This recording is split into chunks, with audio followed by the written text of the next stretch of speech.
It's Aloha Friday on Unnecessary Roughness, brought to you by Zippies. That's the culture. That's the culture that we're building. Anybody that comes to the Raiders, it all has to be earned, no matter who you are, where you come from, if you're here, if you're not here. We want everybody to come and, feel that they have to, earn everything they're doing, because at the end of the day, that's how life works. We're here to win games. We're just not here to mess around. We're here to get work in. There's no extra stuff. And, I think that's going to go a long way. It might not mean a lot to some people right now, but, come October, it's going to be the same message. And when you're coming here, we're coming to work, and we'll go have fun on Sundays when we're running. That's kind of the message. Just come in with your head down and work. All the outside stuff, leave that outside. And when you're coming here, let's work and let's get better and let's change this thing around. We're all a part of a team in the NFL, so we get to take this amazing opportunity and do something with it. And while we're here, let's maximize it. It's Unnecessary Roughness, presented by Meineke, doing car care right. Here's your boy Q. 3 days officially in the book when it comes to Raiders training camp. One of the players that we talked to after practice today was wide receiver Trey Tucker, going into his fourth season as Raiders wide receiver, and that might have been the biggest takeaway from the whole day. There was a lot to take away from today. There was obviously a lot that we observed. There was a lot that we heard. Obviously, they're putting in the work. They're continuing to try to build this team one day at a time, brick by brick, however you want to talk about the process. But for me, and from my standpoint, my point of view, the biggest takeaway I had came from post-practice and came from talking to head coach Clint Kubiak and talking with Trey Tucker, as you heard just a few of the sound bites from him as we come into Unnecessary Roughness here on RaiderNation Radio 920. And it's so funny. I remember when Trey Tucker was a rookie. Right, that's always the opening line to "You're getting old." I remember when, right? That's the opening line. So guilty as charged. I'm getting old. I'm okay with that. It's a blessing to get old, but I remember when Trey Tucker arrived with the silver and black, and he was pretty quiet, and he was, just kind of trying to find his way. And now you hear the leadership, you hear the maturity in his voice, and so like I said, some of the things that he had to say today about building this team and working as one, not working as individuals, not, well, I'm wide receiver one, I'm wide receiver two. No, we're a group. We're just making each other better. We're going to go out there and attack this as a team and as a unit. Was really refreshing to hear, and he was the last player that we heard from today. And, it's almost one of those mic drop moments, so I really could appreciate the takeaway from Trey Tucker. Of course, that'll be plenty of the conversation we have here on the show this afternoon here on RaiderNation Radio 920 as we come to you live from Treasure Island. T.I. been talking about it all week, the Golden Circle Sportsbook. It's always a blessing to have the opportunity to be out here. We're going to be out here till 5 o'clock, right? And then hopefully throughout the course of the season, we'll be out here a few more times. So whenever you're in and around town, we do encourage you to come on by. One of the great things about Treasure Island and TI is the fact that the parking is always free. So there's no questions there. And it's funny, I was driving through the parking garage earlier when I arrived, and I was like, man, there's actually some pretty prime real estate, some really good parking spots. So no excuses not to come on in, park in the garage. Your car will stay cool. Parking is free. Roll over to the Golden Circle Sportsbook where I'm at right now. Nothing but TVs all over. There's no spot that you can't sit and see a TV or five, right? So this is really a great location. Great way to start off your weekend the right way. They've got all the gaming machines. They've got all the betting kiosks. So whatever you want to get down with, however you want to get down. And, of course, food. Right, they got the bar, they got the food specials, happy hour specials, all that good stuff. Food comes out quickly. I already had a little bit of food. I got here a little bit early and had some fries. Just you get in from outside and the sun's beating you up, and then you get inside with the AC and you start to feel a little cool and relaxed and realize I need a little salt in my life. So just had a little sandwich and fries real quick before the show. But man, it's really quick, fast, and in a hurry, so it's a one-stop shop, and we definitely encourage you to come on by. We've got a bunch of prizes that we're going to be giving out, including AC/DC tickets. Not too sure how we're going to give them out, but we're going to definitely give those out before we get wrapped up. And if the show is at Allegiant Stadium, and if you want to be in attendance, come on by, and we'll figure something out. And I know my man Ari's got a lot of information as well with the AC/DC tickets, and so we'll work on that throughout the course of the show. But as I mentioned, man, one-stop shop, one of my favorite places to be in town, Treasure Island, Golden Circle Sportsbook. You cannot miss us. Come on by and say what's up, shake our hands, do whatever you want to do, like I said, to kick the weekend off right. the guests that we have coming up on the show, excited about them. Sam Warren from The Athletic. We talk to him every single Friday at 2:30. He'll join us at 2:30, and he was out there at the practice facility today, as he has been all week, as we've been out there all week as long. So he's been taking his notes. He's been writing his stories in The Athletic. Really good stuff. Definitely encourage you to follow him on Twitter at SamWarren83, but he'll join us coming up at 2:30 just to talk about his biggest takeaways from the first 3 days of practice and expectations for Sunday, and then, of course, next week, when they finally get the pads on. So, they got the ramp-up period before the pads. And I'm not too sure exactly what day the pads go on. It's either practice 5 or practice 6, but it's coming up quick, fast, and hurry as 3 practices are already in the book. So Sam Warren will join us coming up at 2:30. Then Jesse Merrick, Silver and Black Sports Network, he'll join us at 3:30. Another guy that was out there at practice and has been out at practice every single day since training camp opened. And, of course, he's got a really good network that he founded, he put together. He was at the TV station, decided I'm going to go out on my own, do my own thing, and it's been fantastic ever since he got started. So I definitely encourage you to check all his work out, Silver and Black Sports Network, but he'll be with us at 3:30 just talking about his takeaways and expectations, what he heard from Trey Tucker, what he heard from Clint Kubiak, what he heard from Brock Bowers. Aiden O'Connell was another guy that we spoke with this afternoon as well. So Jesse Merrick will join us at 3:30, and then Bryant McFadden, former NFL cornerback. He's part of CBS Sports. He was out there, I want to say, for training camp practice number 2. And he is, he's talked to multiple players, including Aston Genty. He talked to Brock Bowers. I'm trying to remember who else he talked to. I want to say he talked to a couple coaches as well. But, always great to get someone else's perspective that comes in, maybe is there for a couple days, checking out practice, and what was his biggest takeaway. So Bryant McFadden from CBS Sports, former NFL cornerback, he will join us coming up at 4 o'clock. And you know my motto, DBs win games. So anytime that there's a time that a defensive back wants to join the show, I'm all about it. So Bryant McFadden, CBS Sports, 4 o'clock. He will be the guest. And, of course, we'll hear from you throughout the course of the show at 702-365-9200. We've got winning on the way in multiple ways. But most importantly, we want to kick off this weekend the right way. It's Aloha Friday, so we're going to have a good time, right? You can't have a good time. You can't have a bad time, I should say, if it's Aloha Friday. You wake up out of bed and realize it's Aloha Friday. You're like, oh, yeah, all is good.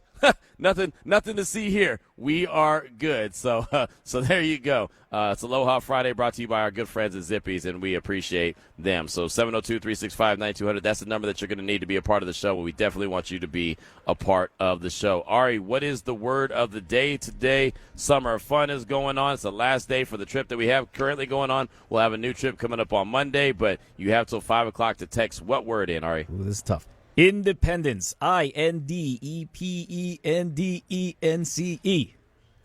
That's the song, ain't it? Yeah, basically. INDEPENDENT. Do you know what that means? Not to be confused with Independent, what Q's rapping there. Exactly. Which is an awesome, fun song. But yeah, Independence with a CE and no A in that, for the record.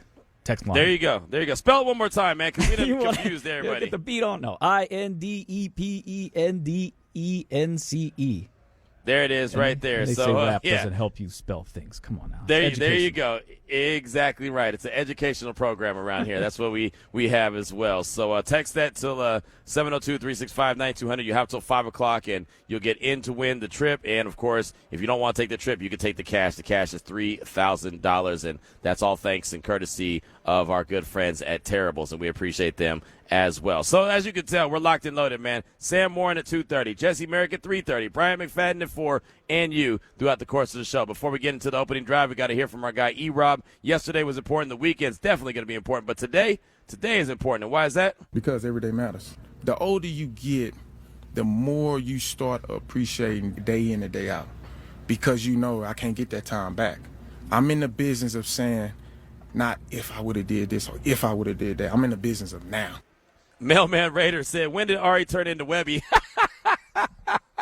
That's fantastic, man. That's a great text right there. I love that one. No, he's not Webby, but he's doing his best impersonation. Mailman Raider, it's good to hear from you. Be safe out there, man. I know it's hot, so people get a little fired up and their blood starts boiling when it gets hot out there. So definitely be careful out there on the road. But now that we heard from our guy E-Rob, it's time to get into the opening drive. The opening drive of Unnecessary Roughness on RaiderNation Radio 920 AM is brought to you by Paul Law. It's not about the injury, it's about the recovery.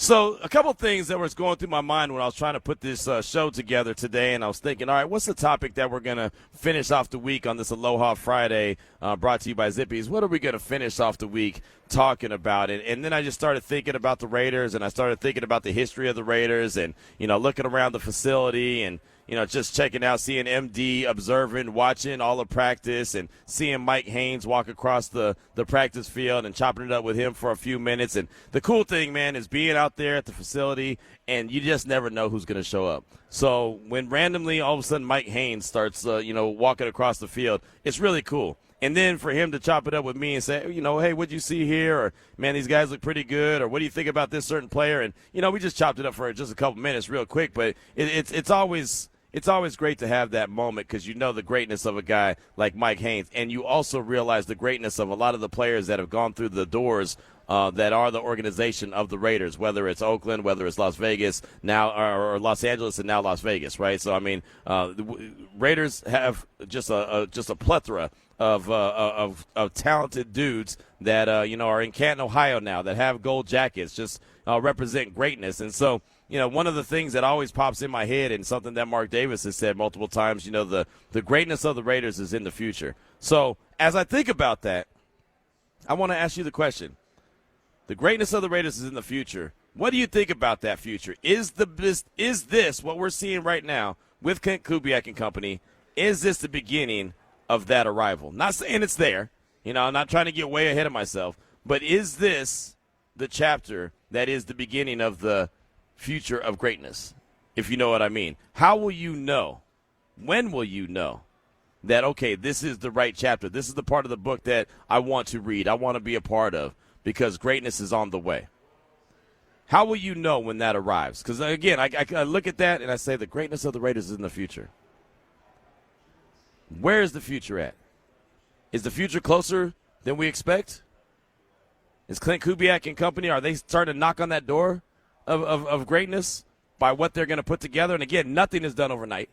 Nothing is done in one offseason. Nothing is done in 1 year, right? The Raiders, when they were always represented and they were greatness, it was multiple years of greatness. It was multiple years of being feared, being, the baddest dudes in the land, right? The kings of the jungle.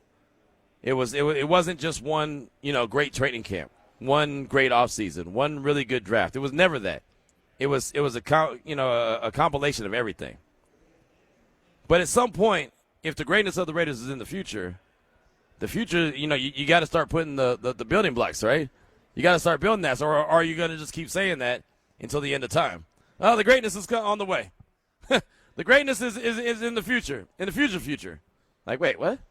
Right? So at what point do you think, and how will you know? I guess that's probably even the better question. Again, I feel like we all feel really good about the direction is going right now. Small sample size. I feel really good about the head coach. Small sample size. I feel really good about the GM. Same thing. I feel like the blocks are being put in the right place. I feel like the foundation truly is being laid. But until they go out and show and prove, like my guy P.E. in North Carolina says, we just don't know. But many have tried, right? Many have tried to get the Raiders to that spot of greatness and get them to be that fierce, competitive team in the league year in and year out, right? Get back to making all the alumni proud and making Allegiant Stadium truly a home field advantage, because RaiderNation is not going to want to miss the show that they put on. And trust and believe it's a show. When it's played at a high level, it's an absolute show. That's how good it is. But is this, and can this be the beginning of that? Do you feel like that, or is it one of those situations where you won't know until it literally hits you in the face?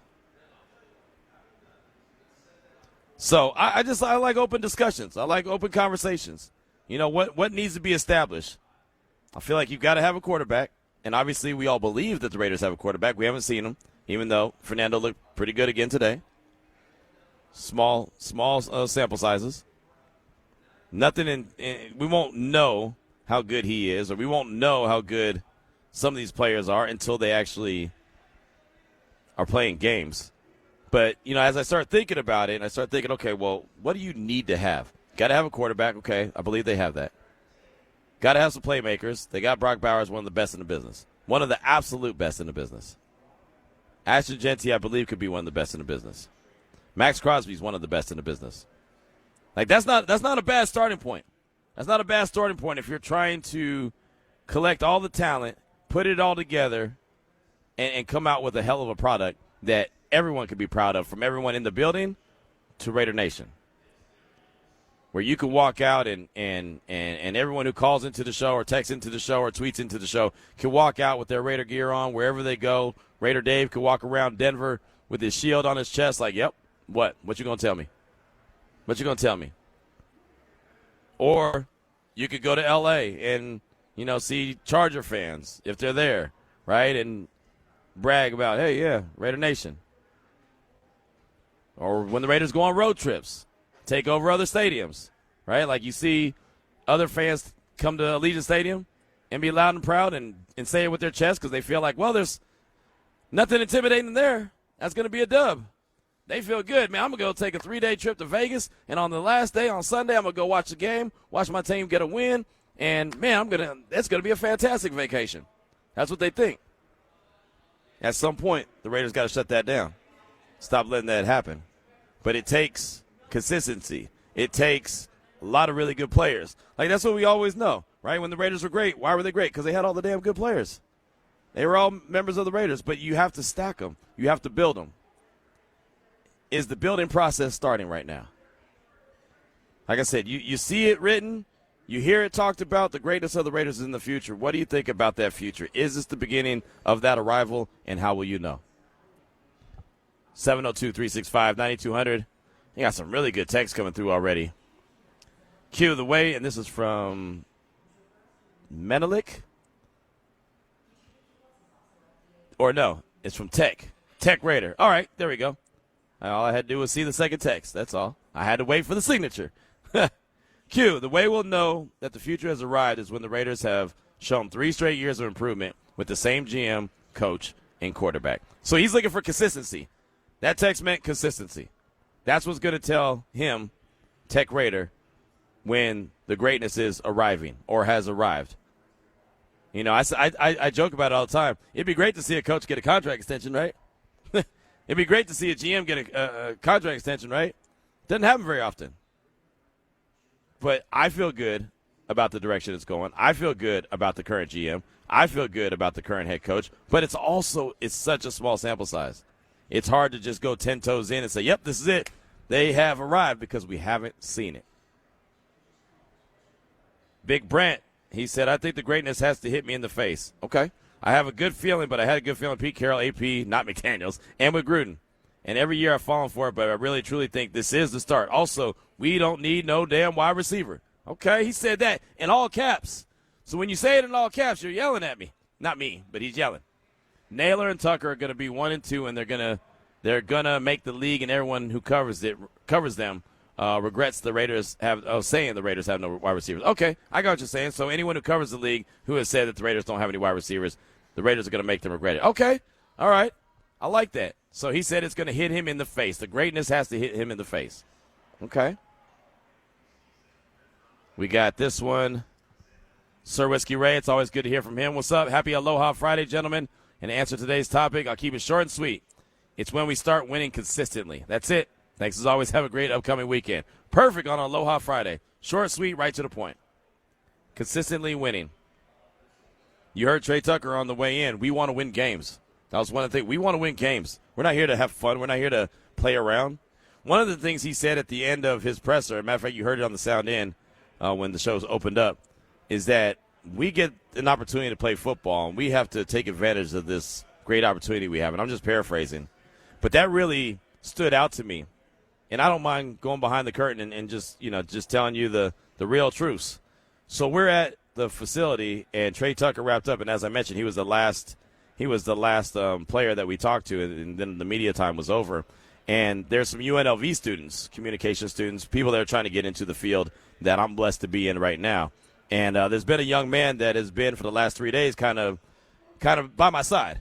and you know, it's my responsibility and everyone else's responsibility to be able to give advice, or, you know, if he has a question, answer. Like, that's our responsibility if we're worth the salt, if we're half a human, right? If we're a good people, it's your responsibility to be able to share what someone shared with you with someone else.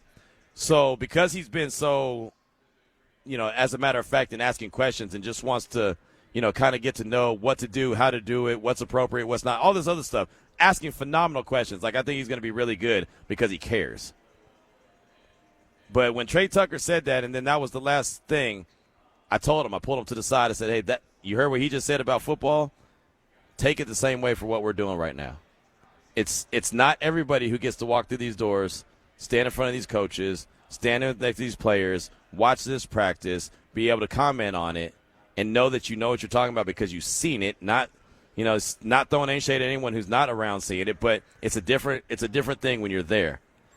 So just take advantage of that opportunity because everyone doesn't get it. Man, he lit up. He was so excited. I felt old because he was like, yes, sir, yes, sir. And I was like, oh, no, I mean, I'm just trying to, you know, I'm trying to give you some free 99 game, right? I mean, because, again, in a position, and I love that Trey Tucker said that, and that's why when I opened the show I started talking about his maturity. He talked about being, you know, there's only 32 teams. Like he was talking about Clint Kubiak. He's only one of 32. There's 32 head coaches in the league. These guys have an opportunity to do something that everyone can't do, everyone would love to do, but can't. Just like him playing football. He's been with the Raiders 4 years now. It's 4th season. You know how many people would love to say they played in the league 4 seasons? Right? You know how many people would love to say, I was in the National Football League and I played for 4 seasons.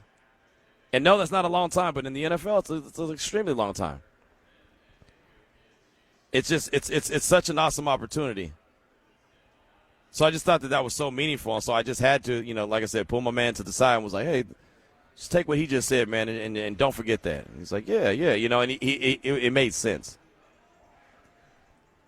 So I guess if there's anything that you're trying to do at a high level, or you feel like it's, you know, something that I'm trying to see how the best way to word it, something that everyone can't do. Like, one of my goals in life was always to have a job or do something in life that everyone wasn't able to do.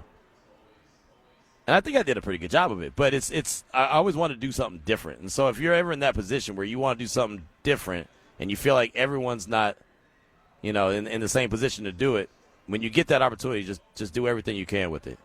Understand how precious it is, and how, you know, you're one of very few that get that opportunity. I love that Trey Tucker said that. I thought that was a fantastic answer when he was talking about Clint Kubiak and talk about the team and what they were trying to do and how they were trying to build it, how they were trying to win games. And, you know, and when you get to the building, you know, let's get to work. Let's get to work. And that's really, they've taken on that personality of their head coach. And that's what Clint Kubiak is all about. 702-365-9200. We got Sam Warren from The Athletic coming up in just a few minutes. Let's see. This one says, Q, Gurdeep from Phoenix, formerly from Fresno, Q97 days. The way we are going to see the future is when Allegiant Stadium is blacked out and the parking lot is full. Okay.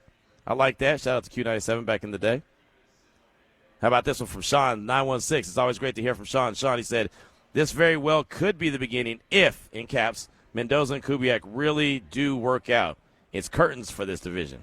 Andy Reid is 68, Peyton is 62, Harbaugh is 62, Kubiak is 39 years old. You want to talk about greatness in the future? If Clint and Mendoza hit, there could be some real greatness coming in Raider Nation's direction for years to come at that. Not to mention this organization is now able to open up that checkbook. Can only imagine when we start constantly winning, sort of like the Rams did, but we'd be doing it with the young quarterback, not Matt Stafford. God bless and go Raiders. That's from Sean. That's fantastic. That's kind of how it was when Gruden took over. Gruden 1.0, right? Why did everyone fall in love with Gruden? Because he was a young, up-and-coming head coach. I mean, that's why I was like, oh, man, I'm 10 toes down with that guy. He was young, up-and-coming, and all of a sudden you saw the Raiders start to take off, and you started to see the direction that they were going. And you started putting up the posters on the wall with the schedule and writing the W or the L's next to it. And there was more W's than there were L's, right? You all of a sudden see 4, 5, 6 dubs in a row. You're like, that's right, right? That's when you started talking a little talk. So that's to Sean's point. With Kubiak being as young as he is, if he could start, really building this foundation. And if Fernando Mendoza truly is him, like we believe he's him, can you imagine how long that pairing could be great together? I mean, how long was Sean Payton and Drew Brees great together? Right? I mean, think about some of the 1-2 punches. I think Andy Reid is only still coaching because of Patrick Mahomes. Right? If he still had Alex Smith or had to find someone else and didn't have that dude named Patrick Mahomes, he probably still wouldn't be coaching. But when you get a guy like that, I mean, hell, that rejuvenates you, don't it? Gives you a little bit more energy, a little bit more juice. Makes you jump up out of bed like, I get to go coach him? Hell yeah. Yeah, I'm going to go do that. So that's a really good text. Really good text. But again, like he said, if in caps, if they can make that happen. Keep that feedback coming, man. Great stuff. 702-365-9200 on this Aloha Friday. Brought to you by Zippy's. We're here at Treasure Island, the Golden Circle Sportsbook. We're here till 5 o'clock. We do appreciate you. And if you could stop on by, say what's up, pick up some prizes. And, of course, we've got AC/DC tickets that we will be giving out later in the show. But coming up next, Sam Warren from The Athletic. He joins us to talk about what he's seen the first 3 days of Raiders training camp. It's RaiderNation Radio 920. That was the opening drive of Unnecessary Roughness on RaiderNation Radio 920 AM. Brought to you by Paul Padala. It's not about the injury, it's about the recovery.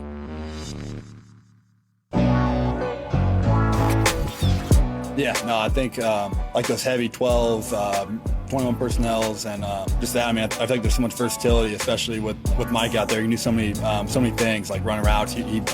He can run routes really good. He runs the ball really good, and he freaking blocks really extremely well. So I'm excited to see how we incorporate him and what he does out there.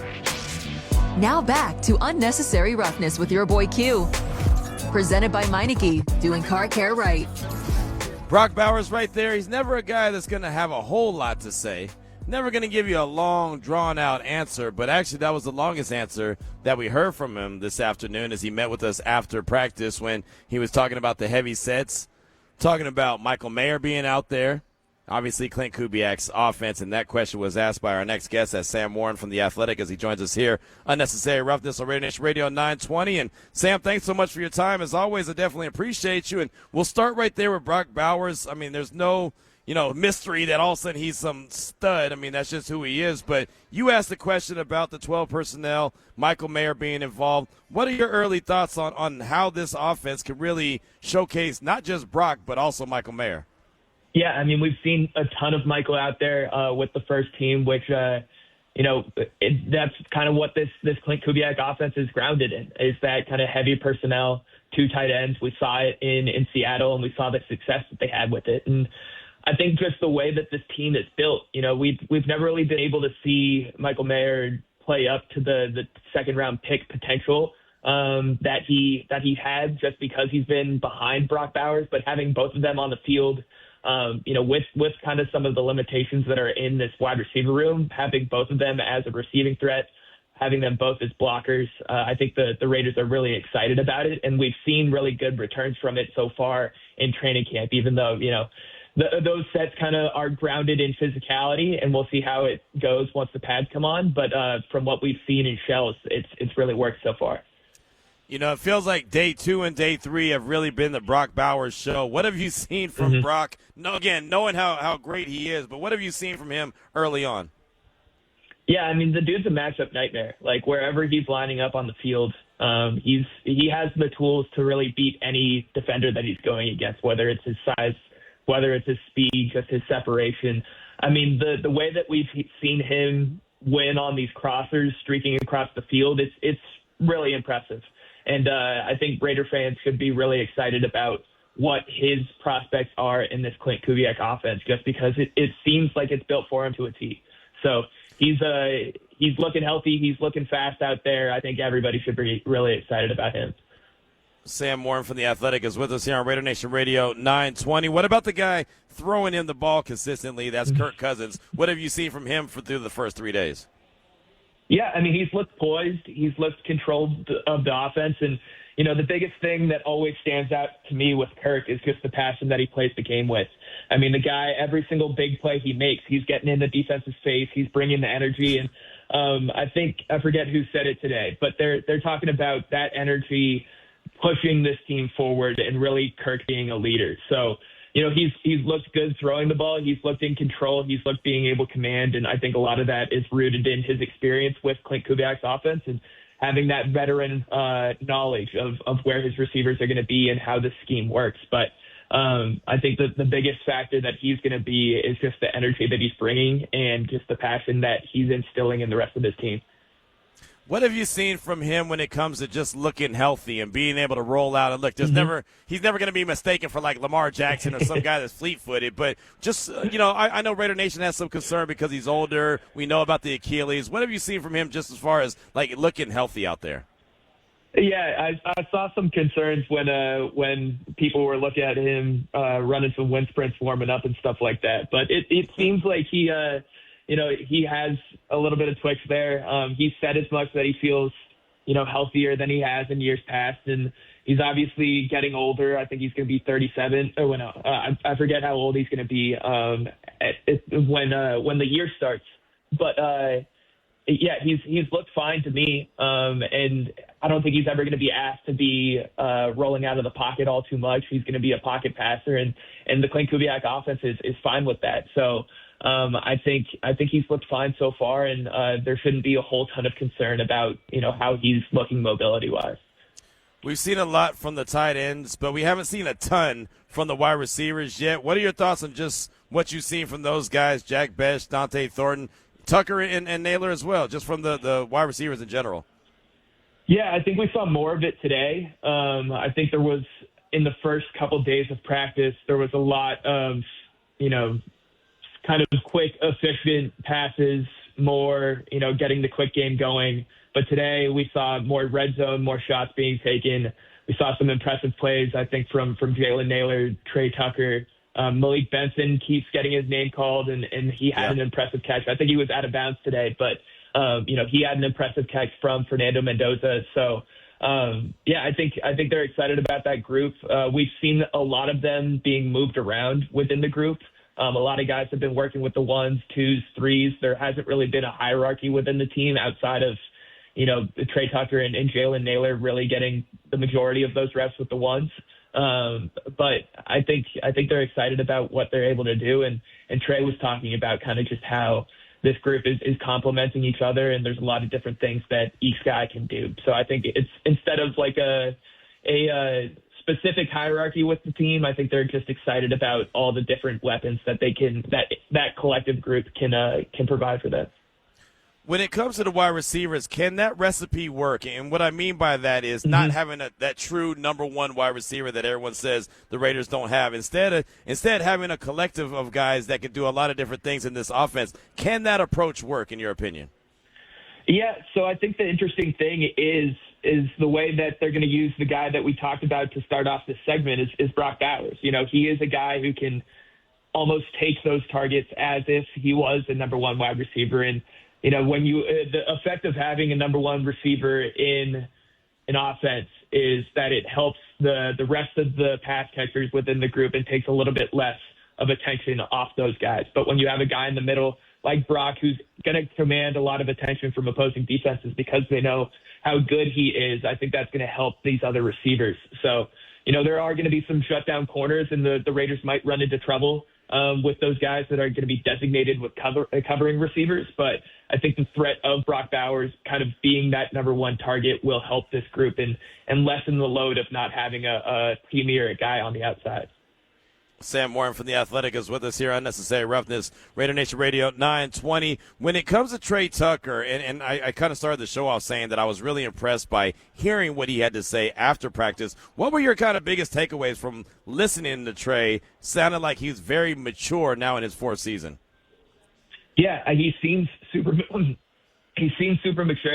He seems super bought in to the offense and what Clint Kubiak is putting down, but I think, the biggest thing that stood out to me is he seems like he's taking ownership of that receiver room. He talked about bringing Malik Benson along. He's talked about in the past bringing Dante Thornton and Jack Bech along and checking in on those guys. So, even though there isn't necessarily a wide receiver one in terms of play style within the group, I think he's really staking his claim as the, quote unquote leader of that room, and the guy that can kind of drive the team forward. So yeah, I think he's looked pretty solid in his chances to get the ball during camp, but that leadership quality, he's definitely taken a step up this year. And it would be criminal if I didn't ask you about the guy that everyone wants to know about, Fernando Mendoza. How have you seen him grow the first 3 days of training camp? Yeah, I think in the first day, a little bit, I think it's definitely understandable, but I think we've seen him, maybe be a little bit quick to some decisions, maybe taking the check down a little bit too quickly, maybe taking the easy option when there is some stuff downfield. I think I saw a little bit of that today. But that's not the biggest concern for a guy that, he wants to be efficient and he's not running himself into mistakes. So I think he's looked clean in his operation. He's looked comfortable out there and comfortable making decisions. And when he has taken shots, he's been mostly successful. I think he threw a couple of touchdowns today. So I think he's definitely looked more poised than when we saw him in OTAs and mandatory minicamp, and I think everybody that we've heard from has said as much as well. So I think he's trending in the right direction. What did you hear from Clint Kubiak today? Like, what stood out after practice, and he spoke with us and kind of gave us his recap of really the first 3 days of practice? Yeah, I think I think I think the thing that stands out the most is just kind of the professional approach that he's taken to this. Like it's his first opportunity to lead a team in training camp, but you really wouldn't tell as much. I think the practices have been really organized. He seems like he's acting with confidence out there, and I think everybody that we've heard from as well has really bought into what he's putting down. And yeah, I think that's the biggest thing to me is that this feels like a very professional operation. And given the recent years of this Raiders team, I think that is a little bit of a shift. So I think that's the biggest thing that stands out to me is that this is a serious organization, this is a serious operation, and Clint Kubiak is operating as such. I'm glad you said buy-in, and we'll close out with this. And fantastic stuff as always. Sam Warren from The Athletic is with us here on RaiderNation Radio 920. What did you think about the answer that Trey Tucker gave when I asked him about the buy-in? And he said 1,000% and went on to just talk about the whole organization, top floor to the bottom. What did you think about the buy-in comment from Trey Tucker? Yeah, I think that speaks to the optimism that's around this franchise right now. Like everything seems like it's competent at this point, which is not easy to say about a Raiders organization that has experienced some, not so competent decisions in the past. So like everything that John Spytek has done has made sense. The hiring of Clint Kubiak makes sense. Bringing in a veteran quarterback to pair with a rookie like Fernando Mendoza seems to make sense as well. And everything that they're doing to kind of set themselves up for the future instead of going after some shiny new objects and things like that, it seems to make sense. So I think it just speaks to everybody really just kind of understanding the vision of this team and really buying into it. And, by Trey saying as such, it really just shows that this team is trending in the right direction.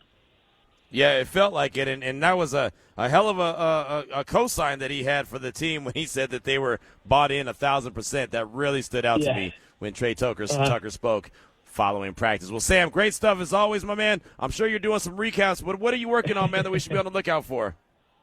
Yeah, no, I'm looking forward to when we really get to start to talk to these guys when they come off the field. So I'm looking forward to really in my first training camp developing some relationships with these players and really telling like what we were just talking about, why they're buying into this Raiders franchise, what their expectations are for this upcoming season, and just who they are. So I'm really looking forward to putting in some great work during this training camp. I have no doubt that you're going to put that great work in. Matter of fact, you've done so good. Take tomorrow off, right? Don't go to training camp tomorrow. Take tomorrow off and then just show back up on Sunday. How about that? All right, deal? Absolutely, yeah. Henderson won't be seeing my face tomorrow. There you go. We'll see you on Sunday, Sam. Great stuff as always, my man. Awesome. Thank you. Yes, sir. Yes, sir. Great stuff. Sam Warren from The Athletic with us here on RaiderNation Radio 920. There is no practice tomorrow, so that's why I said go ahead and take the day off tomorrow. It's okay. Go to the barbershop, get your hair cut. Oh, wait, that's just me? Okay, never mind. Go do what you got to do. Enjoy your Saturday and be back bright and early Sunday morning for another day of practice. We're here at the Golden Circle Sportsbook inside of TI. That's Treasure Island. Parking is always free. They got the betting kiosk. They got all the games, happy hour, food, drink specials, whatever you need. Really, all they need is you, and all we need is you. Come on by and say what's up. We've got all kind of prizes for you, including AC/DC tickets at Allegiant Stadium that will be given out. So, like I said, come on by, say what's up, and in the meantime, in between time, we always hear the greatness of the Raiders is in its future. What do you think about that future? Is this the beginning of that arrival, and how will you know? Let me know your thoughts, 702-365-9200. We'll hear from you and Trey Tucker next here on RaiderNation Radio 920.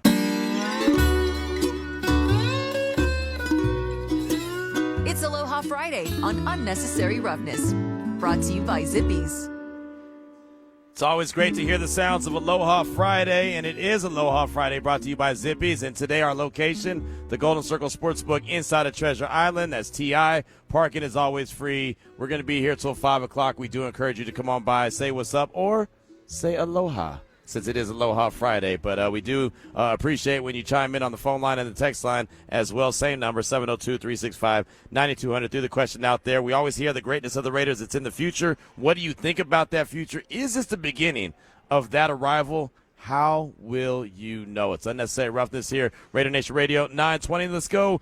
Before we go out to the phone lines, Ari, let's hear from our guy, Trey Tucker. I want you to hear from Trey because I've been talking about how he just blew me away in his presser that he had, and I'm sure there's probably some things that were said that maybe people didn't even really notice. I always pick up on certain things when people say things, and I still really like to lock in on it. And what Trey Tucker had to say when I asked him about buy-in, because he had mentioned guys have to buy in, so I asked him the follow-up buy-in question. Going back to the buy-in, have you seen your teammates and the rest of the guys around the locker room, have you seen them buy into what they're selling and talking about to help build this team this year? 1,000%. 1,000%. That's everyone in the building, from strength staff to, nutrition, to athletic training, second floor, third floor. Everybody has 100% buy-in, and that's what you want, and that's going to help us win games. And that's, this whole building is one. Everybody operates as one, and this is the first year that I felt that it's completely like that, and that's, hats off to all those people that have, put it together. Obviously head coach, GM, Mark Davis, AJ, Chris, AG, all those guys, just fighting to make that, the reality here at the Raiders. Is that not a hell of an answer? I mean, my man just name dropped just about everyone, right? I mean, anyone that's named that you would recognize, he name dropped. And I think most importantly of that, 45-second clip, whatever the case was, is that he said, this is the first time I felt this. It's the first time since I've been here. He's going into year 4. So when we always say, oh, well, felt good last year. Oh, well, felt good the year before. Oh, well, felt good. You're here for the guy who's there. Not from me, not from JT, not from the morning tailgate, but the guy that's there in the walls, in the building, in the locker room, in the playbook, in the film room, talking to the people that matter. He's saying this is the time, first time he's felt the buy-in, 100% buy-in, top to bottom. And it's funny, and it really ties together because we had a conversation earlier this week about we, not I, not me, but it's about we. And he reciprocated that as well. Think about this. These guys are all, again, according to them, not me, they're all bought in top to bottom, and they're in July 31st? It's not even August 1st yet? I mean, it's one thing to be 100% bought in when it's, you've gotten through the summer, you got through training camp, 53-man roster's there, you're starting to see, oh, hey, look, yeah, okay, I get it. Yeah, I see what coach is selling. But they're bought in now, immediately from the jump. That could only be a positive. And it's so funny, and I saw Sandra Douglas Morgan today. Her and her husband were at practice, and I pulled her to the side and said, hey, we just talked to Jabari Young the other day. And, she sat down with them for a good 30-minute conversation, whatever. It's really good piece out on Forbes. And when Jabari was on, and I told her this, I said, when he was on, I said, well, after that conversation you had with the president, what was it that you learned? And he said, it's not about her. It's she's all about the we. She's not about I. And it was so funny because that was the day we were having that conversation. And so that's organic. That's not him coming into the show and me saying, hey, this is what we're talking about today. What do you think about this? And then planting those words or that, those thoughts in his head before he ever responded. That was his organic feel after talking to the president of the Raiders. That she's not around strutting her stuff like, hey, I'm the president and you listen to me or you do. Not doing that. It's all as a group. And then you hear Clint Kubiak say, we took the vernacular I out. It's all about we. Then you hear John Spytek on with the morning tailgate saying that's what it's all about. It's about the we. Then you hear Trey Tucker not asked about the we or the I, but it's all about the we. So the theme is the same from everyone that we've heard from all levels, from the president to the GM to the head coach to the player in the locker room. I don't know about you, but that's a pretty damn good list of folks to have buy-in, right? That's exactly what Trey Tucker said on all levels. If you think about how a building works, right? The top is probably where the president's office is at. The GM, his office is probably right below that. Head coach, probably right there. Players, they're in the locker room. All levels. So, again, I asked the question. I throw it out there to you at 702-365-9200. Of course, we'll hear from you as we kick off hour number 2 of the show. We always hear about the greatness of the Raiders being in the future. What do you think about that future? Is this the beginning of that arrival, and how will you know? We'll hear from you next here on RaiderNation Radio 920.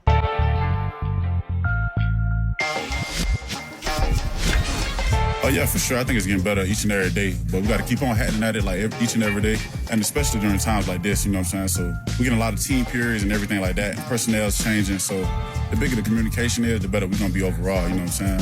Anytime you have a defense where it sounds like a core is out there, if we all on one accord, whether we're wrong or we're right, at the end of the day, we'll still be right if we is wrong, you know what I'm saying? Just by communication. So I think it starts from there, though.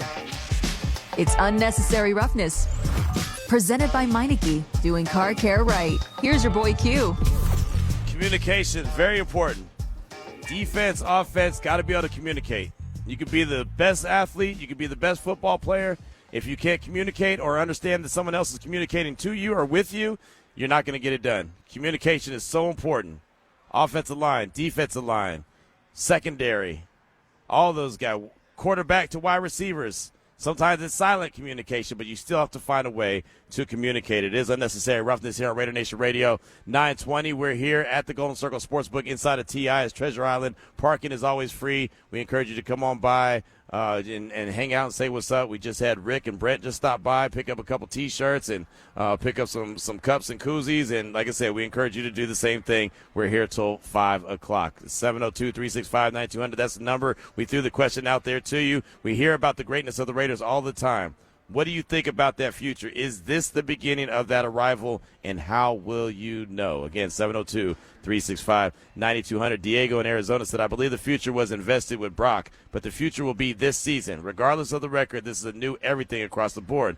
The Lions' future started in 3-13-1, and nobody really saw it put together until wins came in. Hopefully the Raiders get more wins than the Lions, as Diego. And, that's when people started believing in them. And I remember I was late to that party. Right? Have you ever been to the party when he's like, what time are you going to get there? Oh, I'll get there a little bit later. And you might roll in. There's only about 30 minutes left, and then everyone starts to roll out. I didn't mind being late to that party. I was very late to the Lions party, which is okay, right? And I kept saying, well, I want to see it. I want to see it. Eventually they showed it. So, hats off to them for that. But, and I'm sure that there's some across the league right now that are looking at the Raiders like, yeah, well, everything sounds good. We'll wait to see. And they'll be late to that party as well. And sometimes that's just how it is, especially when you've been down for as long as the Raiders have been down. But, again, we do want to hear from you at 702-365-9200. Let's go out to Oregon and talk to our guy, Charles. Charles in charge. Welcome to the show. What's on your mind? Hey, what up, Q? All right. Aloha on a Friday. Aloha, brother. Aloha. Hey, so just got to say, I had said before that in order for anybody or any team to be greatness starts with you have to have a good self-awareness of where you're at in that moment. And so, that's where it starts. And I think there's two parts to this. One is it's the building of a roster of players who are all about football. They're all about football is a big part of everything that they do on a daily basis. They're focused on getting better. And I think someone said earlier today, it's not focusing on the finish line. What they're focused on is what do we have to do, what are the reps we have to do successfully today in order for us to get better, like Fernando always talks about. And I think Spytech is slowly just that roster is changing to where that's the mentality. The other part of it that goes with that perfectly is Kubiak came from the Seahawks with Mike McDonald. And when they asked Mike McDonald, who I think right now is probably the best coach in the NFL, when they asked him about, hey, people said the Rams are going to win the division and the 49ers, his response at the NFC Championship win was, we did not care. Everything that they respond with, the players, Sam Darnold, after winning, he said, I'm just really glad that we won. Everything is about we. So I think it's that mentality as well that it's all about us, right? And I think the way that we're going to know that the greatness is here in the Raiders is when no one is talking about the greatness. And what I mean by that is, the just win baby and all the slogans, we're not going to hear any of that, in my opinion.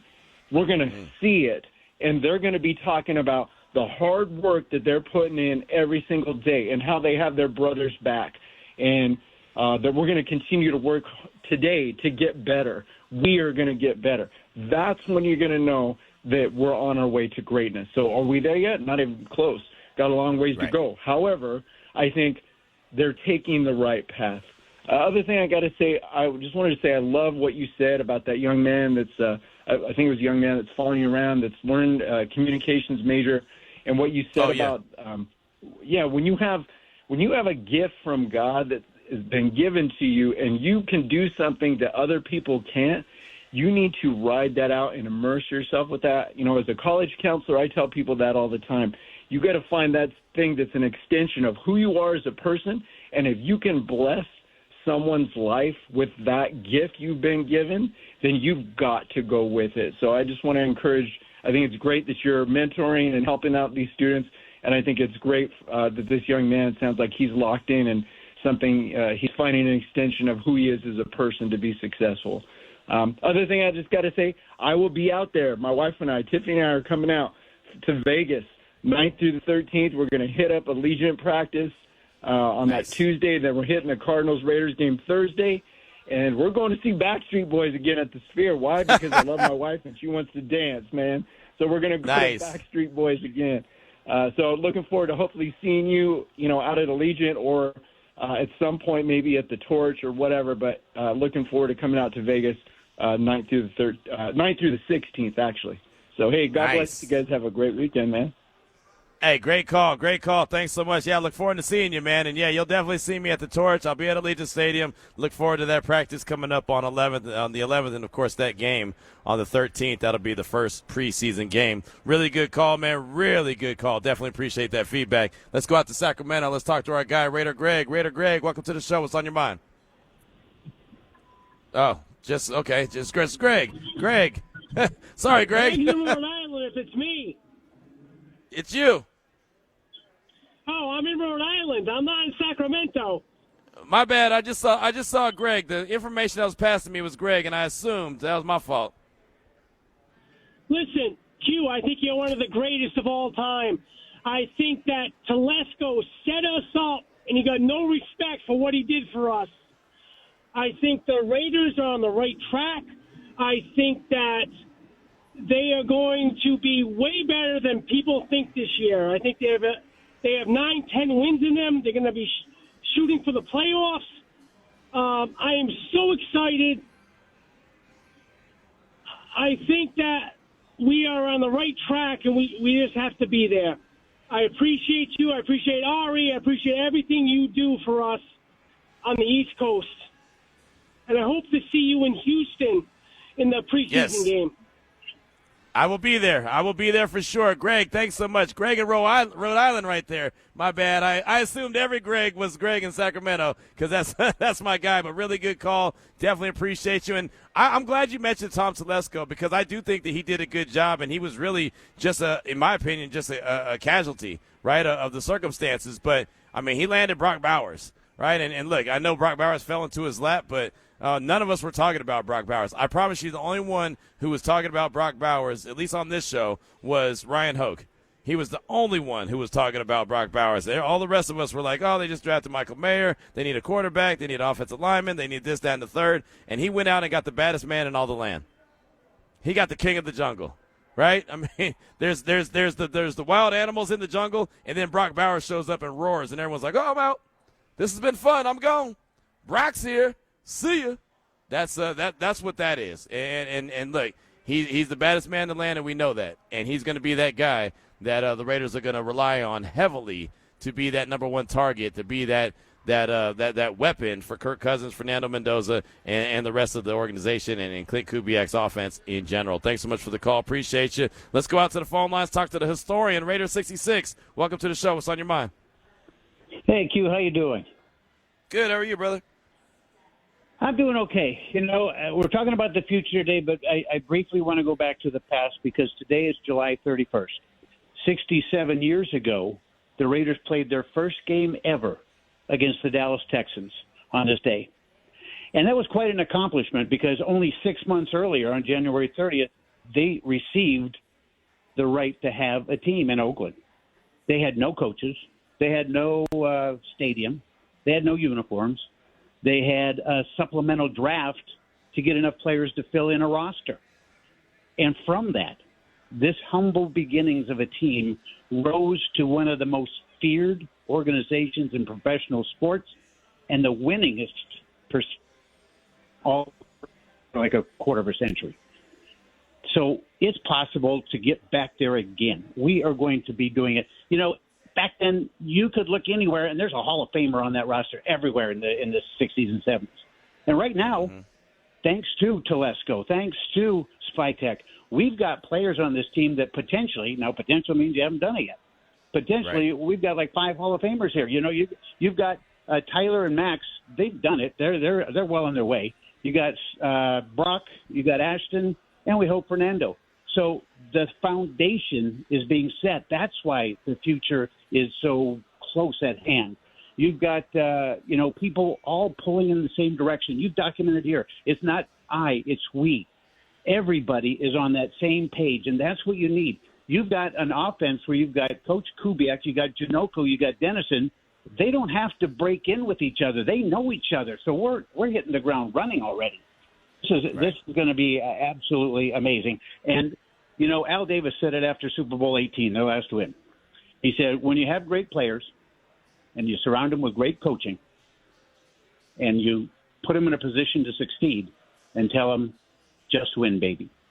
That's what we're looking for in the future. I think the future is here, and we can see it in the players that they've been drafting and in the coach we have on this team. Thanks so much for the cue. Aloha, and have a great weekend. Absolutely. Hey, thank you for the call. Appreciate you. Aloha to you on this Aloha Friday. And, yeah, I mean, that's the thing. And, maybe I'm going to be proven wrong, and it's also, and we'll have to, get back to the drawing board. But I really, truly do believe that this coach is going to be the right guy.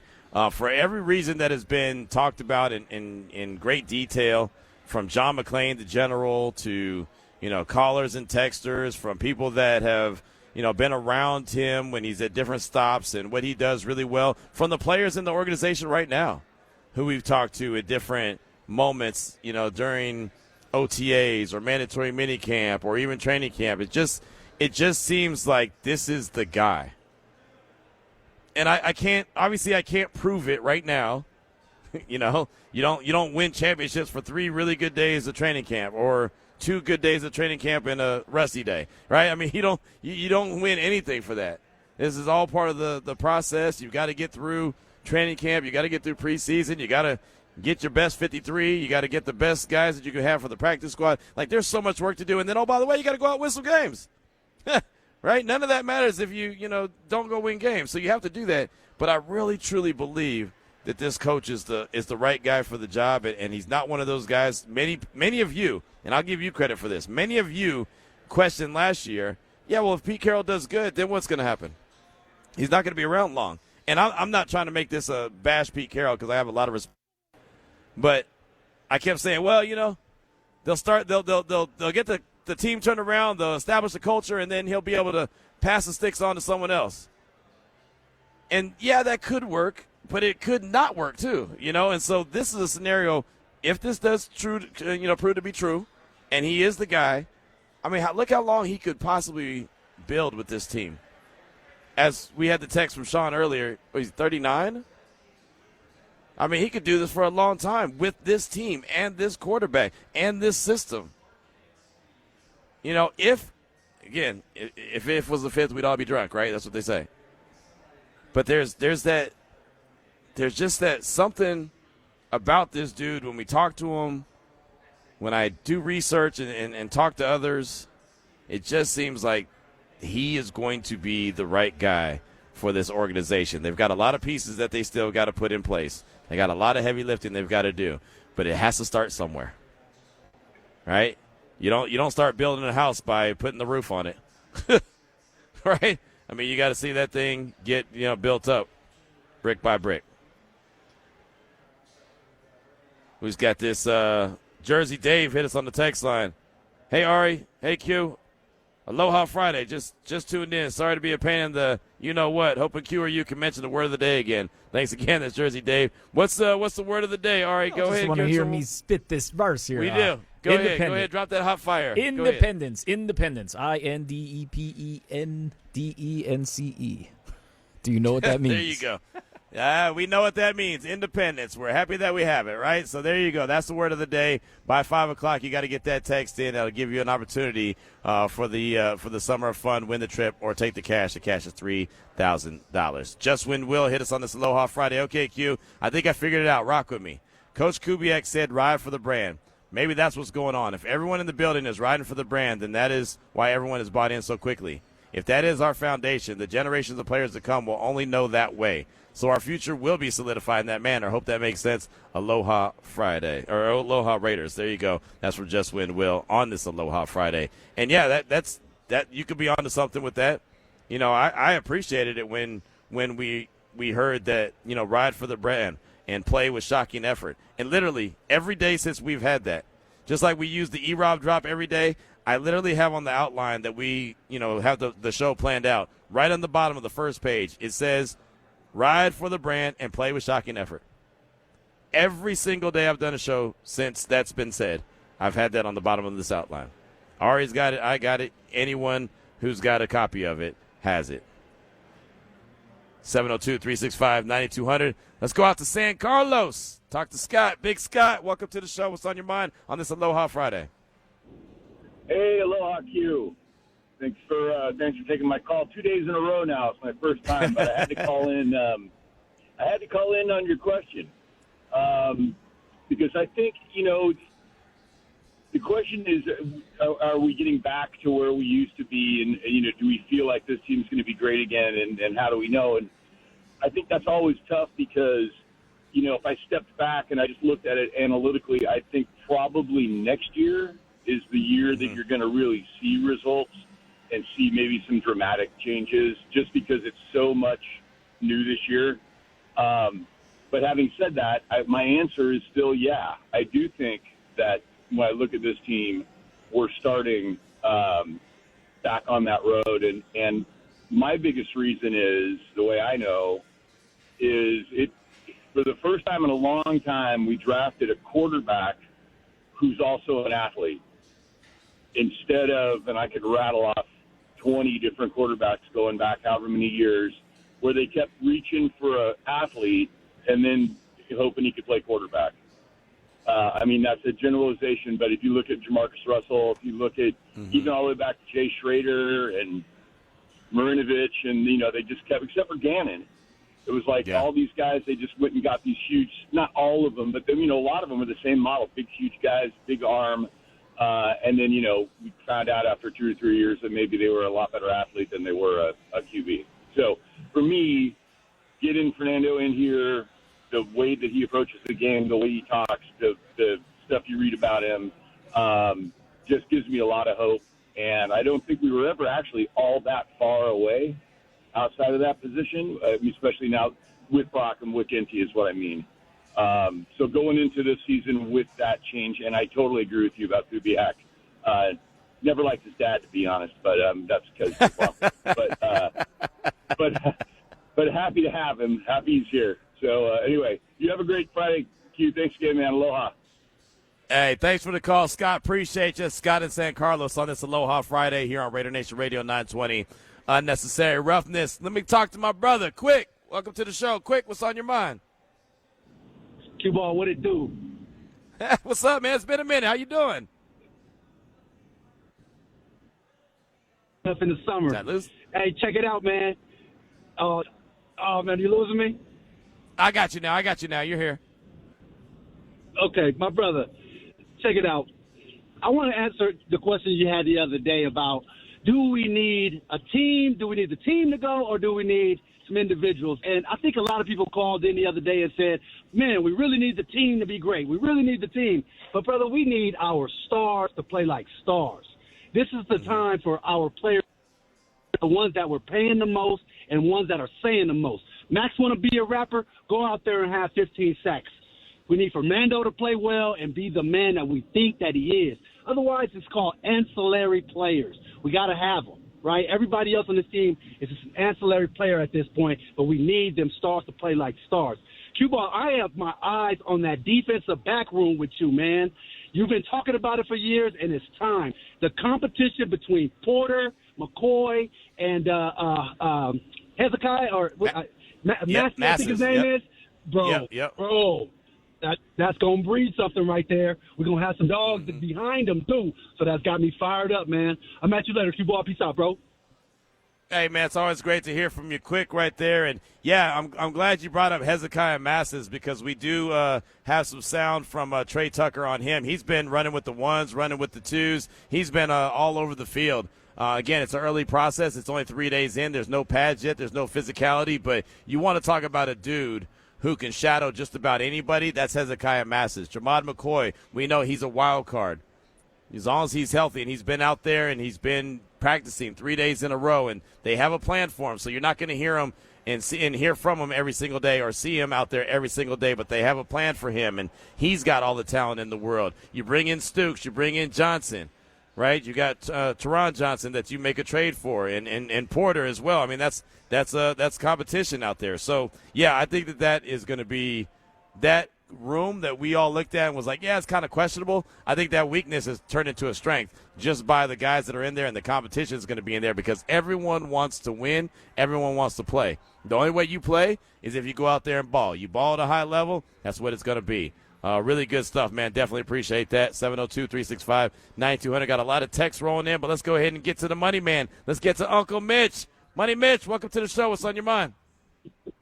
Aloha. How you doing? Aloha, you, brother. Ari? I'm great. How are you, man? Good. No complaints.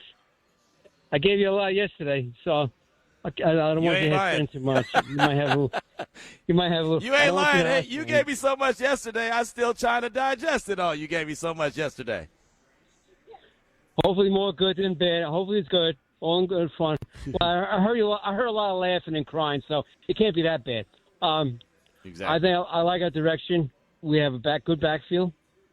They're both going to make the team, backing up Ashton Genty. Got like the two quarterbacks, the better Captain Kirk and the future in Fernando Mendoza. Much better than last year. Better than Geno. I would take Kirk over Geno. I would take Justin Fields over Geno because I think you'll watch the Jets will have a worse year this coming year than last year. You watch. Won't be no coincidence. And I had my grandson on here, but he couldn't wait to come and say, aloha, fight on. But I'll say aloha, fight on. You have a nice weekend, Q. You do the same, Money Mitch. Thanks so much for the call. Definitely appreciate you. And, yeah, I mean, look, this is the thing. Kirk Cousins is the guy, right now. And who knows when they're going to pass the sticks on to him. That's, a conversation that we could have another time. And, of course, it's a conversation that's always ongoing. But the future, you know who the future is, and that ties directly into the conversation that we're having about the greatness of the Raiders in the future. You can see that. It's right there, right? You can reach out and touch the future. It's right there. 15, he's there, right? So it's not like, they got Geno, and they're going to get another quarterback, right? But they got a guy that's a bridge right now, but we don't know what the bridge is to. We absolutely know what the bridge is to. Matter of fact, the bridge was talking to us yesterday. I was standing right next to him after practice. right? And he's getting more comfortable and more comfortable. So no matter when they pass the sticks onto him, he will have it. The controller will be in his hand. He'll be behind the wheel. He'll be the guy that's guiding the ship. And so you want him to be as comfortable, as familiar, as ready as possible, because once he hits the ground running, bink, look out, it's on him. And then at that point, you're hoping that, Brock is he's already locked in. He's been locked in since day one. You're hoping Ashton Jeanty and that offensive line are working really well together, and you understand what this offense is going to do. You understand what these wide receivers' roles are going to be, and if they have to go out and get someone else, then they go out and get someone else. But they understand what they have. You already have Max. You got these guys in the linebacking room that are young dudes. They're not, 30-plus that are just looking for their last contract. They're guys that you understand can be difference makers. You got some guys on the defensive line. How encouraging is it that Tonka Hemingway is running with the ones? Second-year guy. How encouraging is that? That's got to be encouraging, right? You just understand that they see something in that young fella and think that, hey, we can build off this. He's got a little something, and he didn't have much time to show what he had last year. But he took advantage of every minute that he was out there on the grass last year. Every snap that he was out there on the grass, he took full advantage of it, and now it's already starting to reap the benefits. Keep that feedback coming, man. Great stuff. 702-365-9200. The greatness of the Raiders is in his future. What do you think about the future? Is this the beginning of that arrival? How will you know? 702-365-9200. You need that number because Ari has winning right now. What you got, Ari? I sure do. It is a fight coming up here, the WBC lightweight bout. Roach and Zepeda. I thought I saw that. I said that right, hopefully. Roach Jr. versus Zepeda coming up at the theater at Virgin Hotels August 1st. So give me a call right now, 702-365-9200. Got you a pair of tickets. Caller 9 must be a Nevada resident. So that would be tomorrow. Yes. So what you're telling us is Call me August now. 1st. That would be tomorrow. So I'll be damned. You want to go to the fight tomorrow? Ari's got your ticket, 702-365-9200. We're here live at the Golden Circle Sportsbook. Jesse Merrick, he'll join us next. It's RaiderNation Radio 920.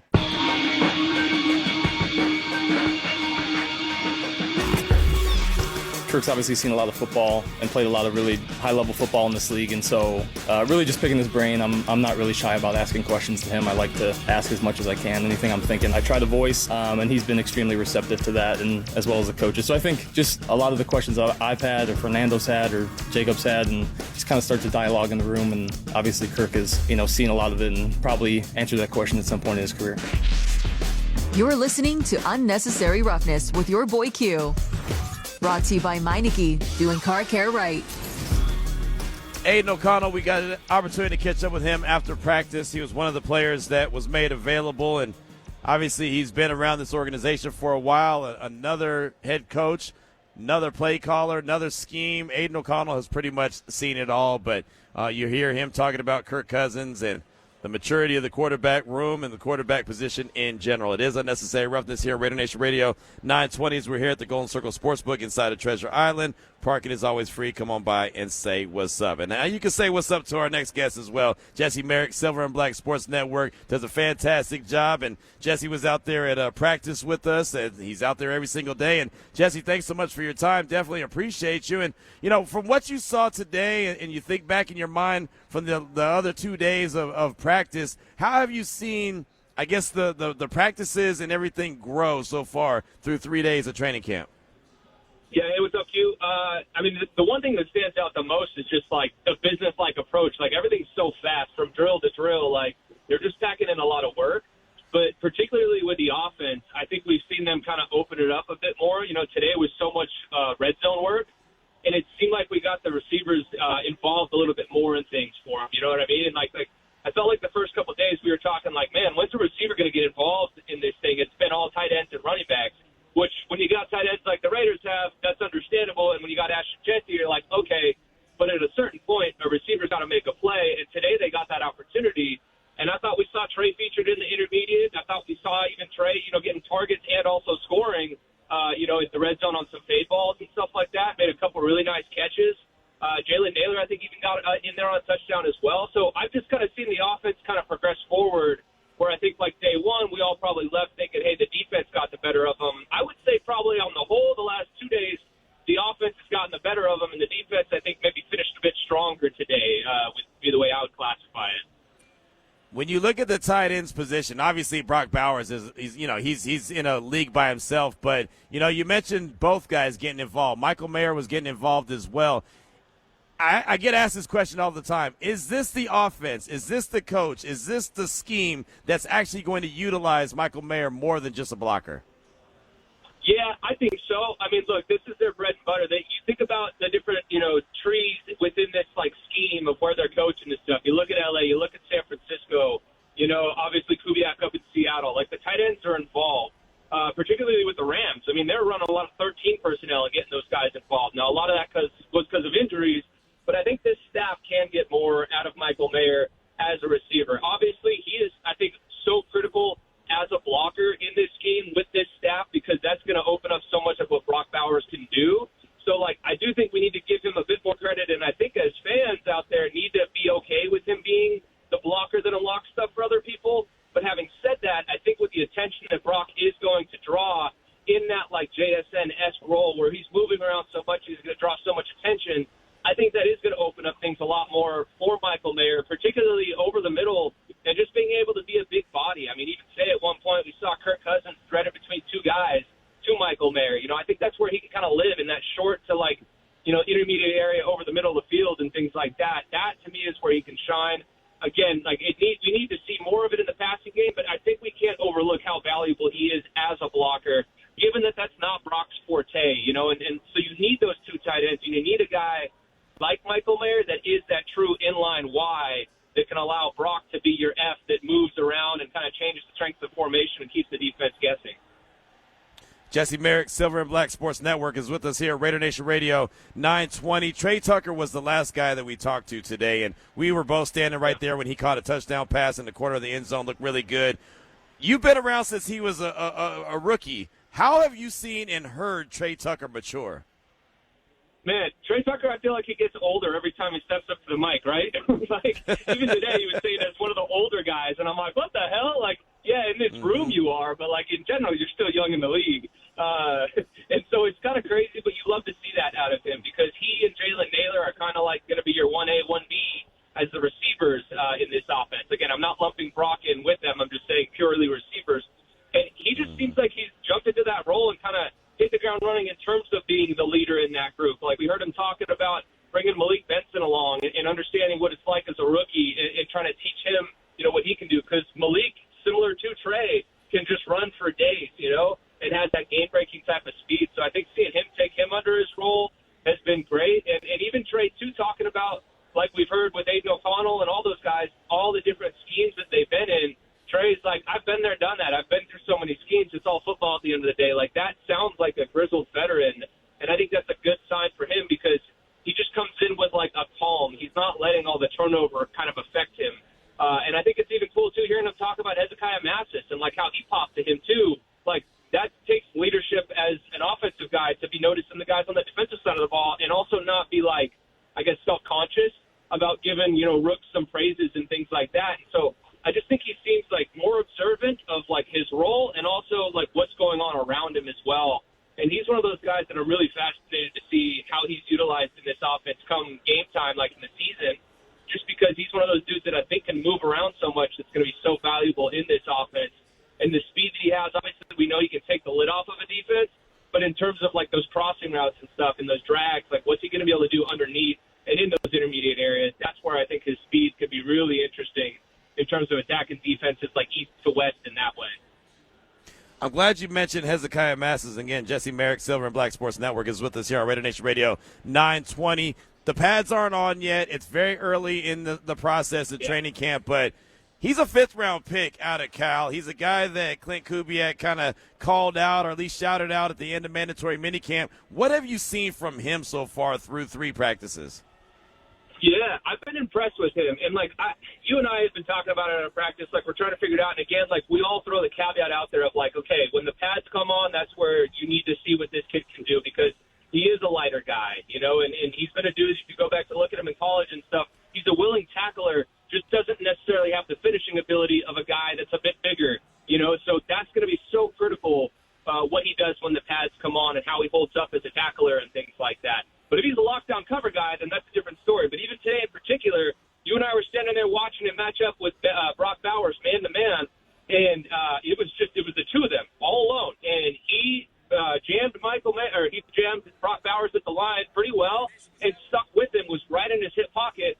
Yes, Kirk and Brock connected for the touchdown there, but it was good coverage. It's one of those things where, like, hey, there's nothing you can do about it. That's Brock Bowers. He did all he could do. And for a kid, like you said, a fifth-round pick to be doing that this early, I think that's massive. And the other thing, too, like, this time of year, it seems like they're rotating everybody in. But at the same time, like, I let the coaching staff tell me kind of how they view these guys by the snap counts and where they're at. This kid's been up there with the ones, at least rotating in with them from day one. And that's not necessarily something we can say for every other guy out there. In particular, I don't think this is necessarily a bad thing, but with, like, Trayden Stoops, we don't see him, at least I haven't seen him out there with the ones. He's more with the twos, probably just banking the reps with the twos. But, again, a fifth-round pick in Hezekiah Mathis is working with the ones. So that tells you all you need to know about how they feel about him. Agreed, 100%. I mean, it's something that, like I said, to continue to monitor because, there's no pads on yet, so we don't want to get too far ahead of ourselves. But it does look promising with Masses in that cornerback role. What about the competition in the secondary in general? Like, what intrigues you the most about that competition? Man, for me, the biggest thing that I'm intrigued about is, like, when does Jermod McCoy emerge? And that was one of the things that struck me the most about the guys talking today.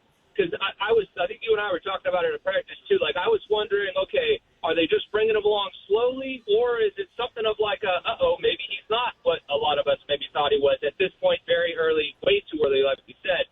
But hearing Kubiak and even Trey and everybody out there talking about him, like, it sounds like it is very much the plan. They're taking their time. He's working with the twos and threes, seeing how he responds to those things. Kubiak said something to the effect of, he's been out there and been available for 3 straight days of practice, and that's a big win. So that tells you that they're kind of bringing him along slowly. So I think probably once the pads come on after some days, like deep into camp, I think that's when you'll see him emerge and really get into the competition. And so I don't think it's like a knock that he's not doing what he needs to do or anything like that. I think it's just one of those things that they are really handling with kid gloves in a good way to make sure that he's up to speed and ready to roll. So I'm really intrigued, like, when it feels like he truly enters that competition at corner, what that's going to look like between him, Hezekiah, and Darian Porter. Because to me, that is such a fascinating three-man race. And then again, too, even with Trayden Stoops, like, when do we see him start rotating in? I think, honestly, at both safety spots, because we've seen a lot of Isaiah Polamalu, and personally, I thought he was going to be a guy that was going to be an outside looking in. So far, we've seen him hold on to a lot of those reps at the one. So how does that develop as camp goes on, and how does Trayden Stoops fit into the mix with the ones? Yeah, it's going to be interesting. It really will, and this is the beauty of training camp because it continues to ramp up, and obviously we'll be back out there on Sunday to see what they do after they have a day off, and we have a day off as well coming up tomorrow. Well, we'll close out with this, and we were talking about the wide receivers and Trey Tucker and Jalen Nailor. There's not a true number one guy, and Trey Tucker even kind of alluded to that today. Do you feel like the approach that they're taking where this could be a, success by committee when it comes to wide receiver, can that approach work in this Clint Kubiak offense from your point of view? I think it can when you have a guy like Brock Bowers. You go look up in Seattle, they have JSN, and they had good tight ends, but they didn't have tight ends like the Raiders do. So because you have Brock Bowers and, again, a Michael Mayer, like two really good tight ends, probably one of the better tight end rooms in the league, if not top 2, top 3, maybe the best. I don't know. We'll have to kind of wait and see. But I think when you have those guys, yes, you can win and have a good, effective offense without that true, number one. Now, in a perfect world, yeah, the Raiders next year go and get that true number one, and then they have, a real three-headed attack of Brock Bowers, Ashton Jeanty, and whoever that number one is.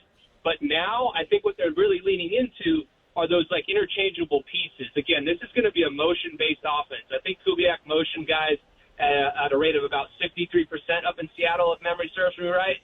So we're going to see these dudes moving around so much. And when you look at Trey, when you look at Naylor, then obviously Jack Besh is more of a slot guy. You look at Dante Thornton Jr., very likely more as a guy on the outside.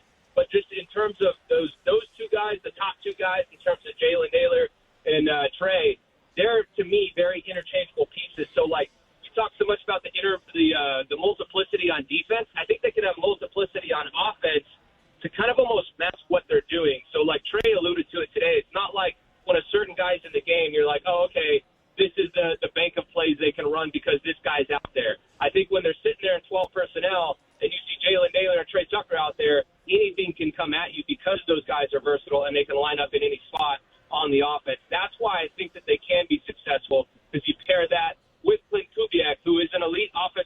line. And that's where I think the Raiders can get ahead with those guys, even though that's not necessarily the perfect scenario, but I think it's passable for this year.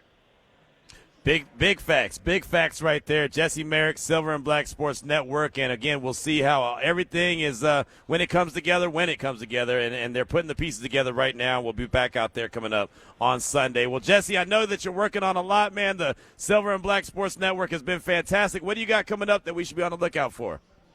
Yeah, so actually early this afternoon, because I was trying to get the heck out of Dodge, I dropped the podcast already, so hit up our YouTube channel. Go to Silver and Black Sports Network on YouTube. You can find that thing. I was trying to get out of town and take advantage of that Saturday coming our way. There you go. Hey, well, enjoy the weekend. You deserved it, or enjoy Saturday. You deserved it. I'll see you bright and early on Sunday morning, my man. Great stuff as always.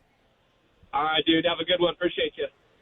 All right, you do the same. Jesse Merrick, Silver and Black Sports Network right there. My man said, I'm trying to get the hell up out of here. As soon as practice was over, he's like, all right, put the gas in the car. We're gone. We are gone. G-O-N, gone.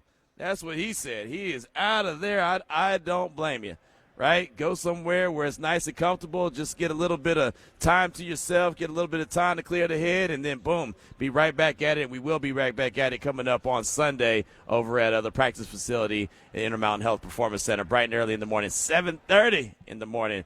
But, man, it's good to be out there. It's such a blessing to have the opportunity to be out there and seeing how it all comes together so we can come back and tell the stories of the Silver and Black. We want to continue to hear from you at 702-365-9200. We are here at the Golden Circle Sportsbook inside of TI, Treasure Island. Parking is always free. They've got the betting kiosk. They've got all the games, all the machines. Triple double diamond if you're looking for mine. You got the bars. You got the food. You got the happy hour specials. Got everything you need. All we need is you. Just come on by, say what's up. We got some prizes here. We just gave out another T-shirt, but we still got plenty more for you. And, again, all you have to do is come by, say what's up, shake our hands, or just cruise on by and pick up a T-shirt, whatever the case may be. Again, the Golden Circle Sportsbook inside of TI with Raider Nation Radio 920.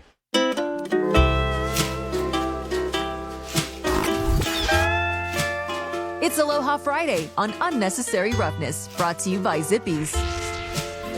It is Aloha Friday. We're here at Treasure Island. The Golden Circle Sportsbook will be here till 5 o'clock, and all we do is encourage you to come on by, hang out with us, get hooked up, say aloha, and have some fun. It is RaiderNation Radio 920, Unnecessary Roughness. We threw the question out there about the greatness of the Raiders. It's in the future. We always hear that. We see it. We read it.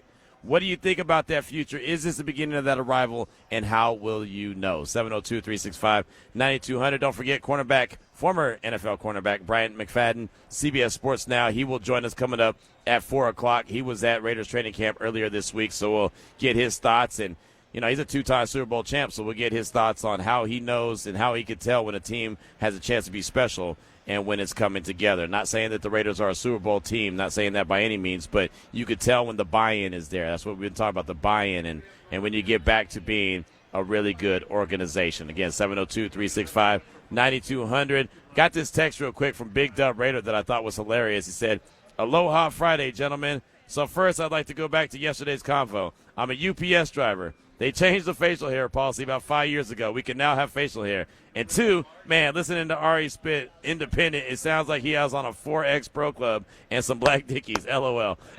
I'm excited for Ashton to have a huge season. 1,300 rushing yards. Go Raiders. That's awesome. So there you go. Big Dub Raider is a UPS driver, and apparently they can have facial hair now.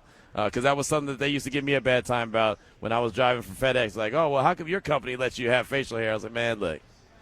Y'all make more money than I do, man. Y'all go ahead and live by your rules. I'm going to go ahead and do me. Don't worry about me. I'm going to do me. So that's good. I'm glad you're able to have that facial hair now. And, yeah, I can only imagine, Ari. He won't be in a 4X Pro Club, though. He'd probably be in a – what are you wearing? I'm not wearing any of that. Maybe an L? Why not? What's wrong with a Pro Club, Nothing's wrong with it. I'm just saying that, yeah, that's not – I can't tell you how many white tee Pro Clubs I had from the liquor store, man. You certainly wouldn't see me in some black dickies. I'm not hating. I'm just saying it's a hilarious thing to read it. But that's what's making me laugh. That's my man Vegas Jess. That's his whole wardrobe. Yeah, it's some form of Dickies. I don't try to be anything I'm not. It's some cool. form of Dickies and some high ass socks, man. His socks go up to his thighs. Exactly. It's a good look for him. You won't ever catch me doing it though. That's all I'm saying. That's right. Big Dub Raider. That's a funny text, man. Yes. Thanks so much for that. I appreciate that. Let's go out to the phone lines though. Let's talk to our guy Raider Mike. Raider Mike, welcome to the show. What's on your mind? Q. Future's so bright, gotta wear shades. Nice. Maybe Well the done. Stupidest song ever. It's a horrible song, but you know, it was a hit somehow in the mid '80s. I don't know who bought that album. I probably wouldn't associate myself with them. But yeah, I just hit 18 holes of mountain golf in 96-degree weather, so I'm beat down. I got to recharge with you. I got to sing in about 2 hours. So anyway, nice. I love what's going on. I mean, we've known each other, what, 6-7 years now? You've pretty much heard me lose my mind on your program for a long time. When was the last time you heard me lose my mind? It's been a while. It's been a minute. You can't remember. It's been a long time. I mean, I am so proud of what the Raiders are doing now. I mean, I've worn that shield since 68, 69, and I'm just proud of what's going on. I love how Fernando sounds on the mic. That dude is just astute. You can tell he could have went to Yale, and he would have killed it if he did. But what a wasted quarterback for the Yale football team. So anyway, he's killer on the mic. And I think our wide receiver room is fine because Michael and Brock are going to be concentrated on so much that those wide receivers are going to get loose. And Trey has shown you send him on a fly route, he's going to catch it and he's going to score. So Dante, I don't know where he's at yet. I think Besh is going to be a great possession receiver. I really do. So I think Spytek's nailed it. And I think Mark just backing off saying the future is letting these guys handle things. You know, he's made the right choices finally. And I've waited a long, long time since Al went down in 2011. So I'm just so psyched for the first game of the season, dude. It's hard to wait. It's really hard to wait. And Ashton is going to cut loose. That line is going to be dominant. There's not going to be just a mediocre line. I think they're going to be a dominant line. So I have nothing to complain about, Q, other than how hot it was on that golf course. I had 5 rim putts. 5. 2 would have been birdies. 3 would have been par, all rimmed out. I'm like, oh, it's that kind of day. Go sing, Mike. Go get happy. Love the show, Q. Raiders, I'm out, bro. Peace. Good. Hey, really good call, man. Thanks so much. Appreciate you, Raider Mike. And, yeah, sometimes it be like that, man. Sometimes you golf, and sometimes golf does you, right? You play golf, and golf plays you. That's how it is. Hour number 3 comes up next. Bryant McFadden. He joins the show from CBS Sports. It's RaiderNation Radio, 920. Fernando Mendoza, the first overall pick in this past year's draft. What was your first interaction with him? And as he is good as advertised in terms of just his demeanor and character. Yeah, you know, he's everything you see on TV, everything you see on media. I mean, he's a great guy. He's a great guy to have around the locker room. And, he's just the same guy every single day. Great to talk to, great locker room guy. You know, I think my first interaction with him, I was like, dude, this dude is just like all happy all the time. He just brings a good vibe around with him. So it's great to have him. It's Unnecessary Roughness. Presented by Meineke, doing car care right. Here's your boy Q. As we kick off hour number 3 of the show, we come into the sounds of Brock Bowers talking about Fernando Mendoza and kind of his first impression when he met up with them and as he's been working with them. And the man that was asking him the question is our next guest here on Unnecessary Roughness on RaiderNation Radio 920, and that's longtime NFL cornerback Bryant McFadden, now working with CBS Sports. And Bryant, thanks so much for your time. Definitely appreciate you. And it was good to see you out there at Raiders training camp just a couple days ago. You were talking to Brock. You were talking to him about Fernando, but let's start with Brock. What are your impressions? You played defensive back, so you know what it's like to go against a weapon like Brock Bowers. What do you see from him? What did you think even talking to him just the other day? Well, what I've seen from Brock Bowers in his early professional career has been dominance. Go back to his rookie campaign, he basically elevated himself as one of the best tight ends in the National Football League, fresh on the scene. And then, of course, he dealt with some injuries a year ago, only playing in 12 games, if I'm not mistaken. But I think he had a career high in receiving touchdowns. So whenever he's on the football field, he's a difference maker, and he is the lead singer for the passing game for the Raiders, deserving so. And as he go, everybody else goes. So I think Brock Bowers, especially just being on the football field, he's going to do numbers. So I'm excited about what he can provide for this offense. I'm excited about what he can provide in the passing game because he's that type of player. When you try to defend a guy, like how does a defender go about that? I mean, linebackers, he runs away from them, and a lot of corners, he's stronger than, and kind of can go through them. So how do you go about defending a guy like that? Well, oftentimes the best way to have success against a guy like Brock Bowers, who's extremely athletic to your point, you got to use two guys. One guy's not going to get it done. Linebackers, to your point, they're not fast enough. DBs are not big enough, and some safeties are not even big enough. You know what I mean? So how do you handle a physical mismatch like Brock, who is a great route runner? He's quick out of his cuts. He's fast enough to create separation, and he's a sure-handed guy. You gotta devote two heads, two bodies on him, especially in situational moments where they need a have-it-all type play, in the red zones. But what we've seen with Brock, with him being so dominant, when teams have tried to double him, he still get open. And all he needs is a short area of space to be able to create that completion pocket for the said quarterback. So I think that's the best recipe because I don't see one guy, slowing down Brock Bowers. Bryant McFadden from CBS Sports is with us here on RaiderNation Radio 920. You also talked to Ashton Jeanty when you were there at camp, and he's going into his second year. What are your thoughts on Ashton? I think Ashton, especially with more continuity on the offensive line, I think he's going to showcase the type of player he can be in the National Football League. And when I spoke with him, I just wanted to highlight that Houston Texans game that he had over 100 yards. I mean, he was unstoppable. And I asked him what clicked in that game. He just said he finally felt comfortable. So with him being acclimated in the organization in year two, with the offensive line, with the addition of Linderbaum, having Jackson Powers Johnson healthy, Colton Miller, those are names that people forgot about. They weren't healthy. And that messed up the entire flow of the offensive line, especially when it came to running the football.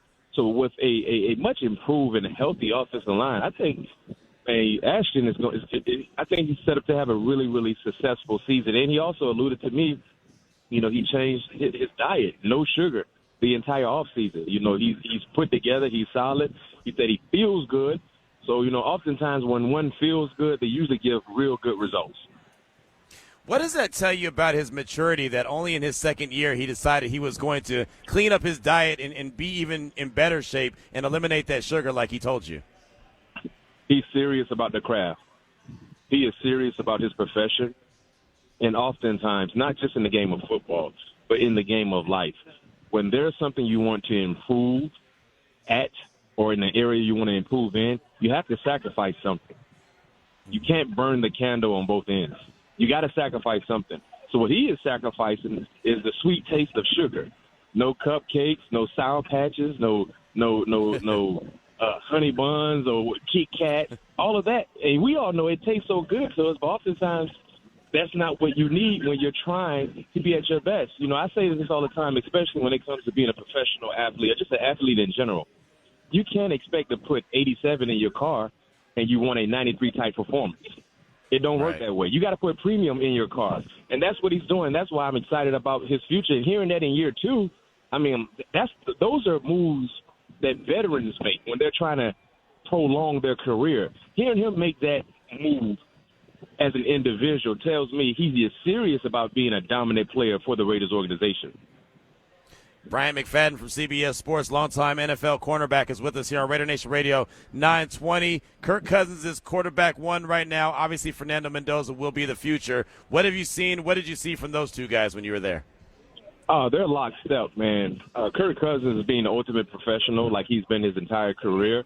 He's clearly there for Fernando in terms of questions on and off the football field. And Fernando is soaking up every opportunity to learn from Kirk Cousins. Both individuals, in terms of their demeanor and their football DNA, they're two selfless individuals. They're two good people. and they are competing, but it's a good atmosphere. So, and I applauded Clint Kubiak for making it known that as they start camp, Kirk Cousins will be operated as QB1. That's great. So now if you're Fernando, is okay. There's some things I need to do, but while I'm doing it, I can show growth within myself as well. So whenever that time comes and the organization feels like he is ready, he's in the lineup. And oftentimes too, if you guys seen the nature of the National Football League with a lot of young quarterbacks when they're drafted extremely high, some of these guys are forced into action when they're not ready. And that stunts their professional growth. And they never get an opportunity to get to be the player that they're supposed to be because their growth was stunted because they were thrown into a difficult situation when they're not ready to handle that. So hearing and seeing how they're handling the offense, I love it. And don't worry, Fernando will get an opportunity to showcase who he can be for the organization. It just won't happen in the month of September. Bryant McFadden is with us here on Raider Nation Radio 920. You're a multiple-time Super Bowl champ. To be a Super Bowl champ, the team has to have buy-in. And obviously Clint Kubiak, as a new head coach, is trying to get buy-in from this team. How do you know as a teammate, as a guy in a locker room, when the rest of the brothers, when your brothers in that locker room are all bought in? When everyone loves being around each other. The championship teams that I was a part of in Pittsburgh, you had to run us away from the facility. I mean, the security had to tell us, all right, man, you guys got to go. Because we just love being around each other. And in any form of success in a team-oriented atmosphere, you have to have a group that really likes each other. You just can't have a tolerable relationship. I tolerate you because we got to work together. Prime example, you guys in the studio. If there's any type of friction or dysfunction going on in the studio, listeners will hear it. Yeah. Your flow won't be as authentic. It won't be energized. It won't be vibrant. Listeners will hear it like, man, something's going on. It's the same with playing football. When you look at some of the talented teams in the National Football League that don't win, there's no connection. In Pittsburgh, we loved each other, man. We hung around each other. We went out and had dinner together. We watched film together at different individuals' houses. So when I saw that togetherness, I'm like, yo, this is a bond that can't be broken. Because when you have a tight group, when that adversity hit in the fourth quarter in a divisional game, we're together. No one is pointing a finger. No one is saying, man, you should do this or you should do that. No, we're together. We know someone's going to make a play. So those were the telling signs for me, especially the second Super Bowl run. Like, yo, we have an opportunity to have a special group because there's no spite, there's no jealousy, there's no rifts, there's no wrath. There's all love, and we're going out to do the same thing, put our hand in the pile to try to hoist that sticky Lombardi in February. Well, that's awesome. I love it. And it's funny, Trey Tucker, the wide receiver for the Raiders today, told us when I asked him about that buy-in, he said they're 1,000% bought in. And he said from the top floor in the building all the way down to the locker room, he said it didn't matter if it was ownership, president, trainers, whatever, they're all bought in. And as you know, Brian, it's only a couple months since they've been in the building. I feel like that's a pretty good, quick turnaround with this organization so far. Yeah, the entire building has to be on one accord. From top to bottom. And I always say this in the game of football, with so many people having so many roles, not just on the roster, but just in the front office, in the building, no job is too small. Whatever your job is important. And go about it like it's your last day doing it. Because energy is contagious.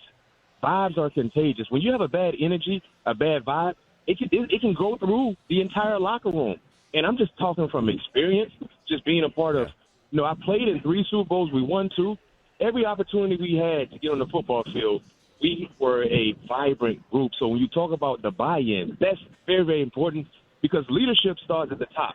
And if your players don't buy in, then they won't respect the leader.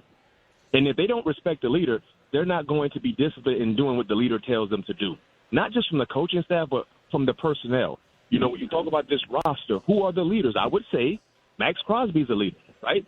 I would say a guy like Kirk Cousins is a leader. I would say, even though he's new also, Linderbaum is a leader. Those are guys that have been in the league and have done it the right way for quite some time. So those are the guys that need to get the troops in line. These are the things that we're going to do. When you look at great teams that I've been a part of, we had non-negotiables, right? These are things we're not going to tolerate if you're not doing what you're supposed to do. And this from top to bottom. So when you get into the building as a young pup, man, I see Coach getting on to Max Crosby. Guess what I got to do? Man, I got to make sure I'm doing what I'm supposed to do. Because no one is acceptable to being criticized and critiqued as a professional, because at the end of the day, everybody has the same freaking goal. Hoist the sticky Lombardi. That's why you sacrifice for the months that you sacrifice. Hoisting the sticky Lombardi should be the main goal for everyone in that building right now. I love it. I love it. Great truths being spit right now from Bryant McFadden, CBS Sports, with us here on RaiderNation Radio 920. Well, we'll close out with this, and this is fantastic stuff. You mentioned Max a couple times. He's back. Trade, no trade. He looks like he's ready to show everyone who he is. Thoughts on Max Crosby now? Yo, when I watched Max the other day, what injury were they referring to? Like, what was the Ravens doing? And I'm going to tell you this much, just from a fan from the outside looking in, I was a bit concerned. I had reservations about the thought to trade Max Crosby because he means so much, man. He's the energy. He's never on a half tank. He's always on a full tank, and he plays at such a tough game. But now, knowing that he's back in a Raiders uniform makes the defense that much better. And guess what? Yes. He's motivated. He felt disrespected two folks. Number one, the business side of things is sometimes hard for players to accept. The Raiders thought about trading. Okay, cool. Then you go to a team, you were there while they were negotiating a whole nother deal while you were there on campus with them in the Baltimore Ravens. And then they send you right back. So no question, he has a newfound sense of motivation. He's bouncing around. And I said he's looking like he's in year two. He's fresh. He's strong from top to bottom. And you know what he's going to give you on the football field. So you never question his desire or his effort, and he leads by example because he gets the other guys going. If you want to just have a tone set on your team, it's Max Crosby. So I think he's going to be great, man. The thing about this situation when it comes to the National Football League, the parity oftentimes felt. Right? Because a lot of people might say, well, you look at the division, the AFC West, it's very, very sticky. It's a very, very competitive division, no question. I just was visiting the Chargers yesterday with Mike McDaniel. Their offense is going to do numbers.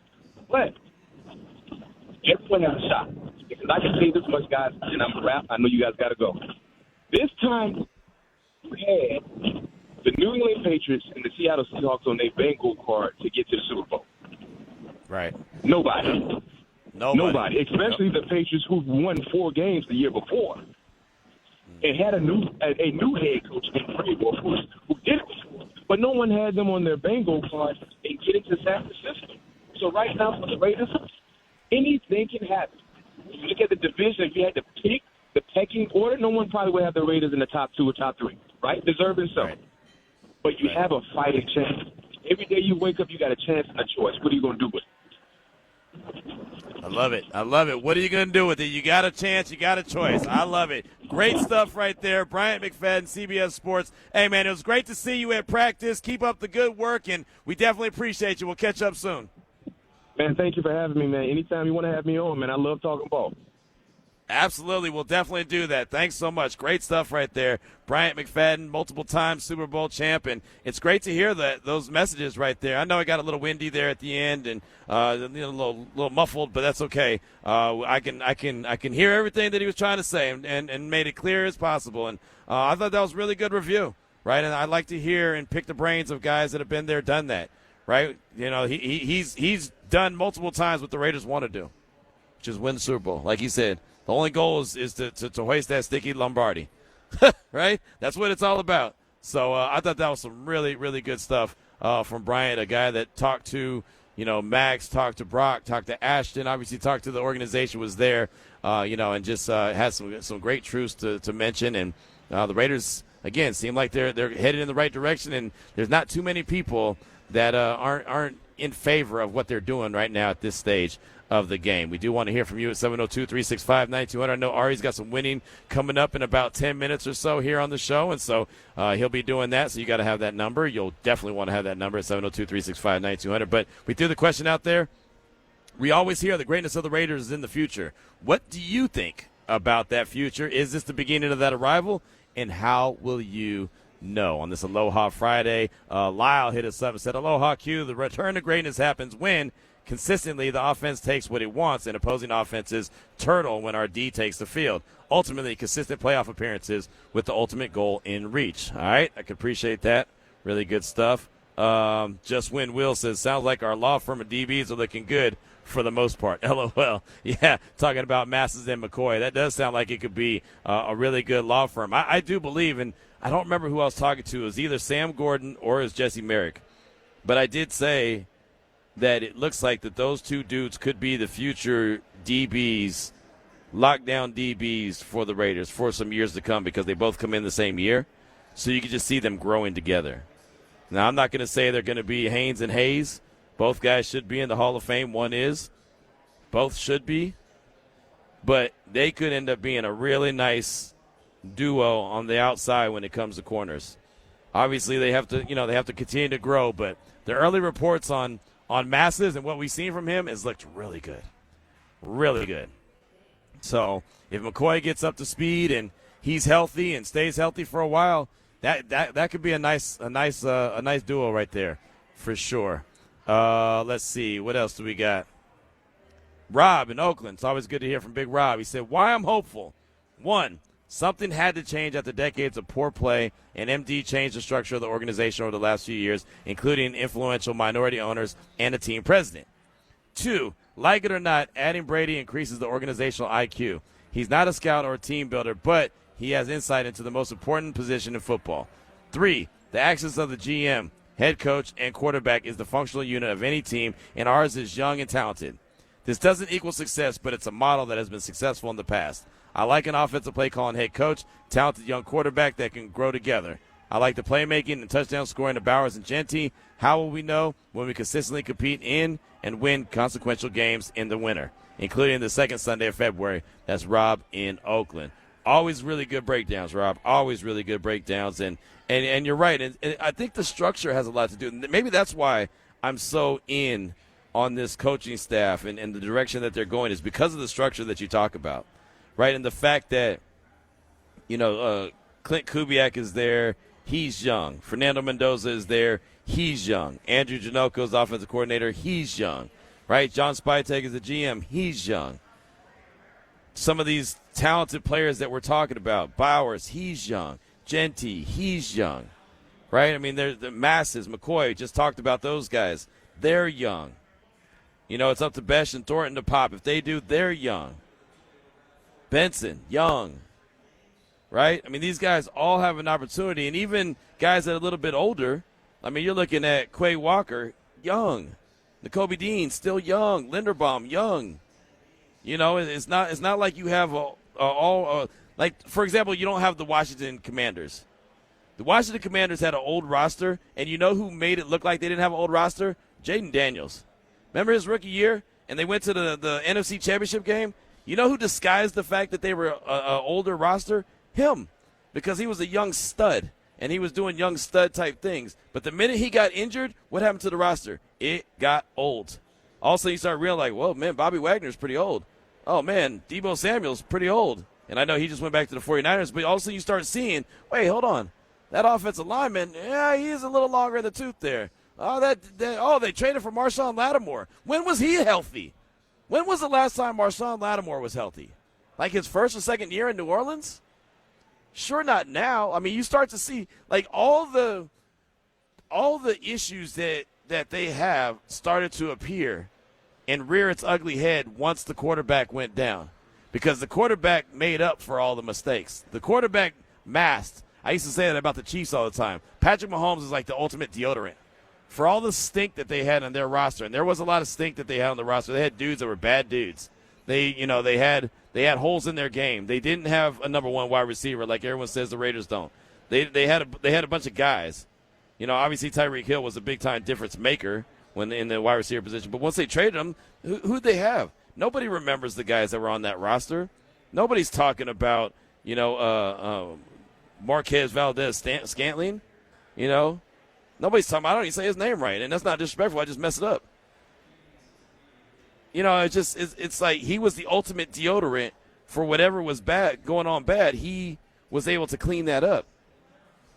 Jaden Daniels was able to do that his rookie year with the Commanders. But then last year when he went down, all of a sudden you see all the warts. They all start rising to the top. You're like, oh, man. So now you look at the Raiders and you say, okay, they have a couple dudes that, are older, but not old, if that makes sense. And the rest of them are young dudes, are guys that you feel like can really build with this roster. Like, I always talk about, man, when's the last time a Raider got extended? His contract got extended. Like, it's Max and Colton, A.J. Cole, right? It's not very many people that have been extended by this organization. And sure as hell hasn't been the coaching staff or the GM. So when you can start, going into the offseason and be like, well, this guy's got to get a contract extension, right? I mean, when you start even having those conversations, you're onto something. The Raiders haven't had that. But Brock is going into year 3. That's a contract guy, right? He'll get an extension. Those are the positives that you want. You want to have that team that you could build with. And they go in a certain direction. And then, oh, by the way, if you draft really well, if you develop really well, at a certain point you can make a decision on who's the non-negotiables, who you must move forward with, and who you can let walk because, well, they earned a big payday, but they earned it from someone else because you have a young pup coming up behind them. You have a Hezekiah Masses, or you have a Jamad McCoy, or you have an insert this player that, you feel comfortable you could pass the sticks on to.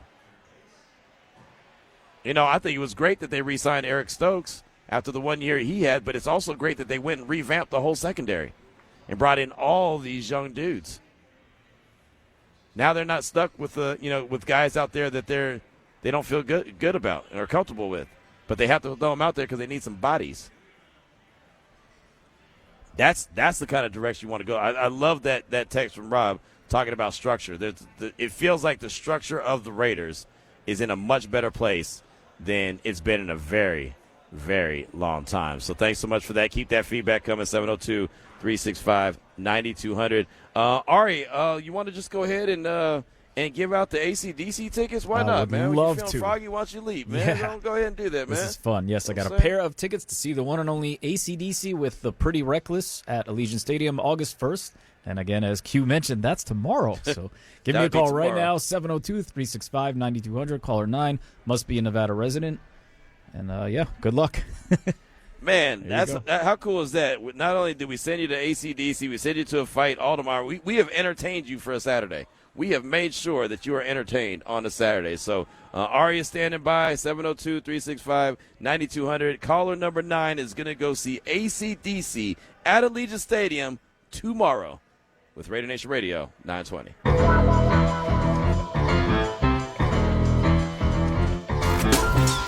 Yeah, I think he's been available for 3 days, which is a really positive start. So just keep stacking days or keep monitoring his mileage and just see how he comes and recovers the next day. But to see him out there get as much work as he's getting has been excellent. I just love where we are in the DB room. There's a lot of guys that are fighting to get on the field. And not everybody's going to start, but everybody's going to play special teams and, in different personnel packages. So Zeke's just another one of those guys like Jermad and, these young corners, these young safeties that are getting a lot of valuable reps right now. And we're learning about what they can handle. Right now, we're doing football right on Unnecessary Roughness. Brought to you by Meineke, doing car care right. And as we do football right here at the Golden Circle Sportsbook inside of TI, that's Treasure Island. Parking is always free.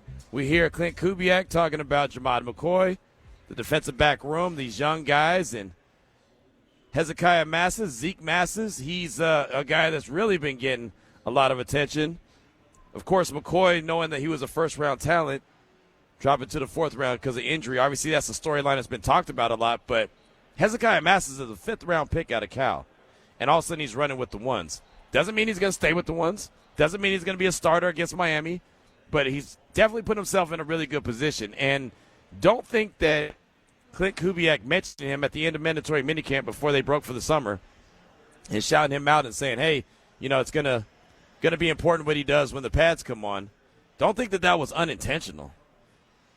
Everything about that was intentional. So he's been definitely catching the attention of everyone who's been out at practice the last 3 days. As a matter of fact, when we talked to Trey Tucker earlier today, that was the question that I asked him was about the young defensive backs, and especially because I've seen Hezekiah Masses line up one-on-one with him and look very comfortable running with the guy like Trey Tucker, who's very fast. So I asked Tucker about the young DBs, including Hezekiah Masses. It's early in the process, but what have you seen from guys like Hezekiah Masses, even Jermon McCoy, the young DBs that are out there going up against you? Z, I'm very impressed with him, and I tell him that every day. When I see him, I'm like, hey, keep going. We're going to make each other better. He caught my eye, actually. I was watching rookie minicamp, just looking at the guys, and I was like, who is 35, man? Like, he's over everyone. Like, and then actually getting to go against him, I can see it. He has the mentality. He's super locked in, and that's what you want to see from a young guy. And he's a guy that I think actually has a really, really, really bright future. And Jermod as well. I call him Rook. That's his nickname.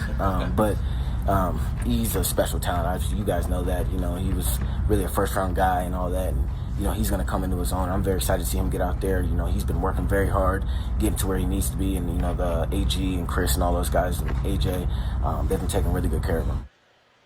So there you go. I just wanted you to hear real quick what Trey Tucker had to say, because he's going against those guys, right? I mean, so a lot of times when we talk to these players, we could talk about their position group. We could talk about, hey, how are you growing in this Clint Kubiak offense? And we could also say, how is it about the guys that you're going up against? What are they like? Because they know if these guys could play. They know if they line up against Hezekiah Masses and they know, oh, this guy's going to be cooked, I got him. Or if they say, this guy's going to make me put in some work. It's good on good. And right now, again, there's no pads on, but Masses looks very, very comfortable. And for him to be able to flip his hips around, really get that jam, I mentioned it on yesterday's show, but get that jam at the line of scrimmage, get off the jam, flip the hips and run with the wide receiver, especially a wide receiver as fast as Trey Tucker, there's something to be said about that. There was one or a couple plays in a row earlier today where he showed man, it looked man, and then all of a sudden he broke into zone. And and I got to give Fernando Mendoza a lot of credit, because a lot of quarterbacks would have just immediately just read, oh, that's man, and then gone through their man progression. But instead, Fernando diagnosed it as, okay, he went from man, but he's about to go back into the zone, so he knew, okay, this is going to be available. But it was just the way that he had it disguised, and he looked very comfortable with it. I have to give him a lot of credit, and I always pay attention to what the defensive backs are doing. And that's something that the Raiders have needed, some real quality DBs for quite a while. That's something that I'm hoping that by the time training camp's over and preseason's over, I'm saying, man, that's one hell of a room right there. They're going to have a problem deciding who's going to play on Sunday. And the other thing about it, then we'll go out to the phone lines at 702-365-9200. They're not just playing one position. I saw Masses on the outside. I saw Masses as a safety. I saw Masses. You know what I mean? Like, you can line these guys up. And I remember having coaches that used to say, you just learn every position so you can they don't have an excuse to take you off the field. Learn every position. Learn how to be comfortable playing every position. And that's what it looks like this Raiders team is trying to do, is trying to teach and make sure these guys are comfortable at any time. Because it's just when Will has pointed out before, there's going to be multiple guys from the secondary, multiple defensive backs on the field at one time. It's not just going to be your traditional outside corners and a guy in the slot. It's just not. 702-365-9200. Let's talk to our guy, Ray. Ray, right here in Vegas. Welcome to the show. What's on your mind? What up, Q? Hey, man, training camp's here. Hey, I'm really excited. I get excited every year when training camp gets here, but it seems like we have a lot of position battles on this year. I mean, we got the offensive line, got like 3 spots to fill. We got the secondary, but I'm really excited about the secondary. Has Satan Stoops been out there?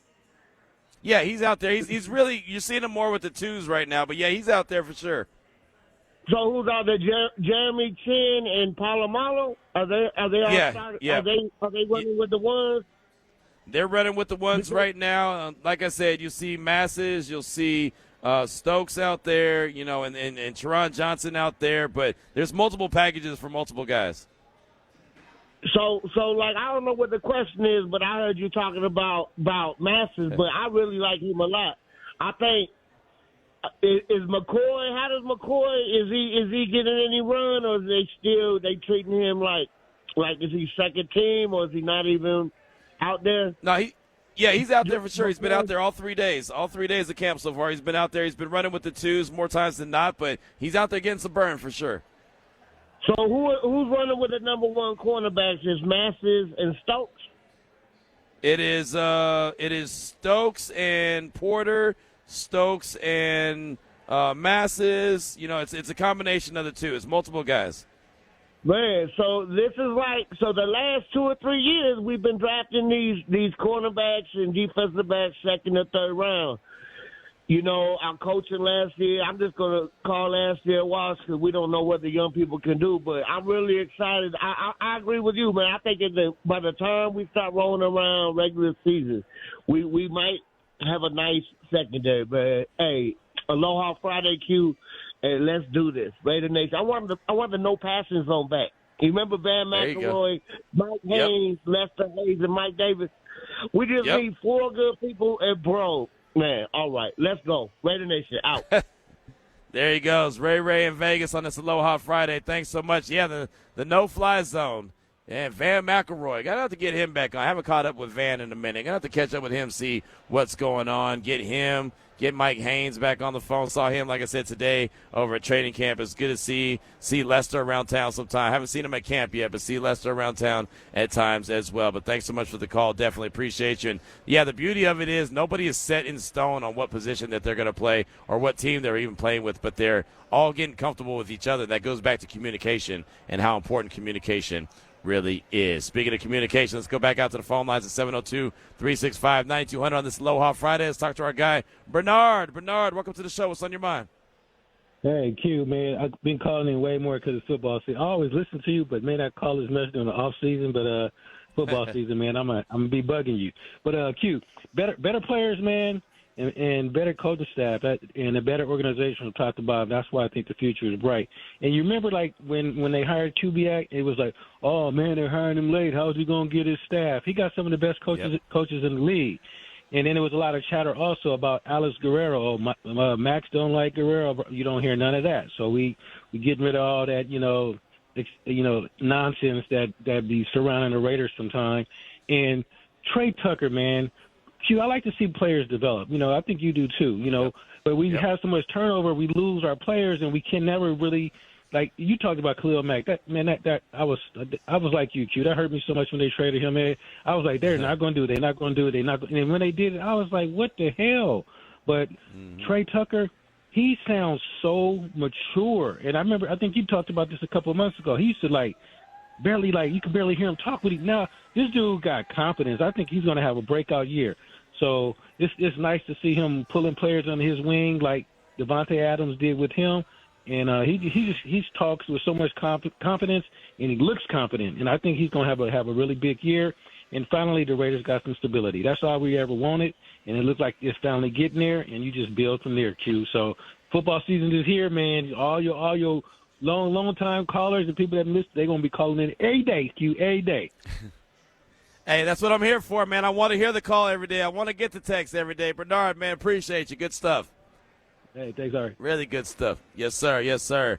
Make sure you enjoy your weekend. But, yeah, Bernard there with us. And, yeah, hey, look, man, I'm here for it, right? Whenever everyone wants to call in and chime in, I'm here for you, right? That's what I tell you all the time. If you give us 2 minutes, you give us 22 minutes, you give us 3 hours a day, a week, whatever the case may be, we'll take it. If you don't want to call in, you don't want to text in, that's okay. But when you want to call in and you want to text in, guess what? We'll be right here to take that call and text. Like I say it all the time. If the movie's listed at 3 o'clock, it says it's going to air at 3 o'clock, and don't nobody buy a ticket to the movie, guess what's going to air at 3 o'clock? That damn movie. I promise you. It don't matter. If it says it's going to happen, it's going to happen. So this fine program we call Unnecessary Roughness on RaiderNation Radio 920, and we say that bad boy is going to start at 2, we're going to open up the phone lines, the text line, whatever the case may be. That bad boy is going to be wide open like some old school TV antennas right at 2 o'clock, like clockwork. Unless Ari's trying to kick us off the radio. Like, every once in a while, Ari's like Debo.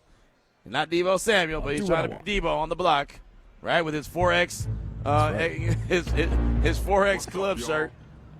Like this right here. What's up, Red? Thanks for the bite. What you got on my 40, homie? I thought you had $200. I do. But I want to spend Red's money. I'm broke. Give it up, Red. Come on, Debo, stall him out. Where you got my 40, homie? I don't have nothing. Yeah, you got something. Why you tripping, Debo? Shut up, punk, I'll knock your ass out. Oh, man, that's messed up. What you getting back his chain?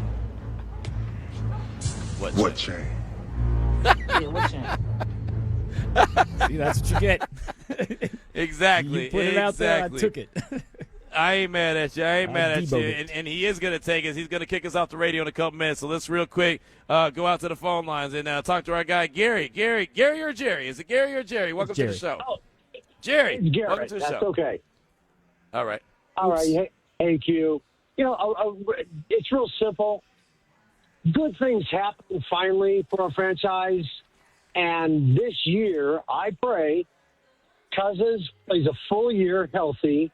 Our offense is going to be exponentially better. And you know what? Our defense is going to get some turnovers. We're going to get some fumbles. We're going to get some interceptions like we have not had in the past. And we're going to have a great year because Kubiak, coming from winning a Super Bowl, his mindset is win. It's not building. We have enough there to win this year. Thanks, Q. Bye. Hey, thank you for the call. Really good stuff. Appreciate that. Hustle up real quick. 13-4, Mike. What's on your mind? Welcome to the show. Aloha Friday. Hey, Q. Yeah, that's it. 13-4. That's what I want to say. I love the talk about our DBs and the back players there.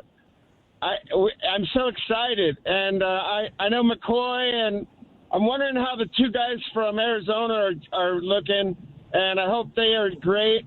And I just want them to play loose. I want to take chances. I want them to play loose and have fun. I don't care if they get burned a couple times, but if they take chances and help us win some games.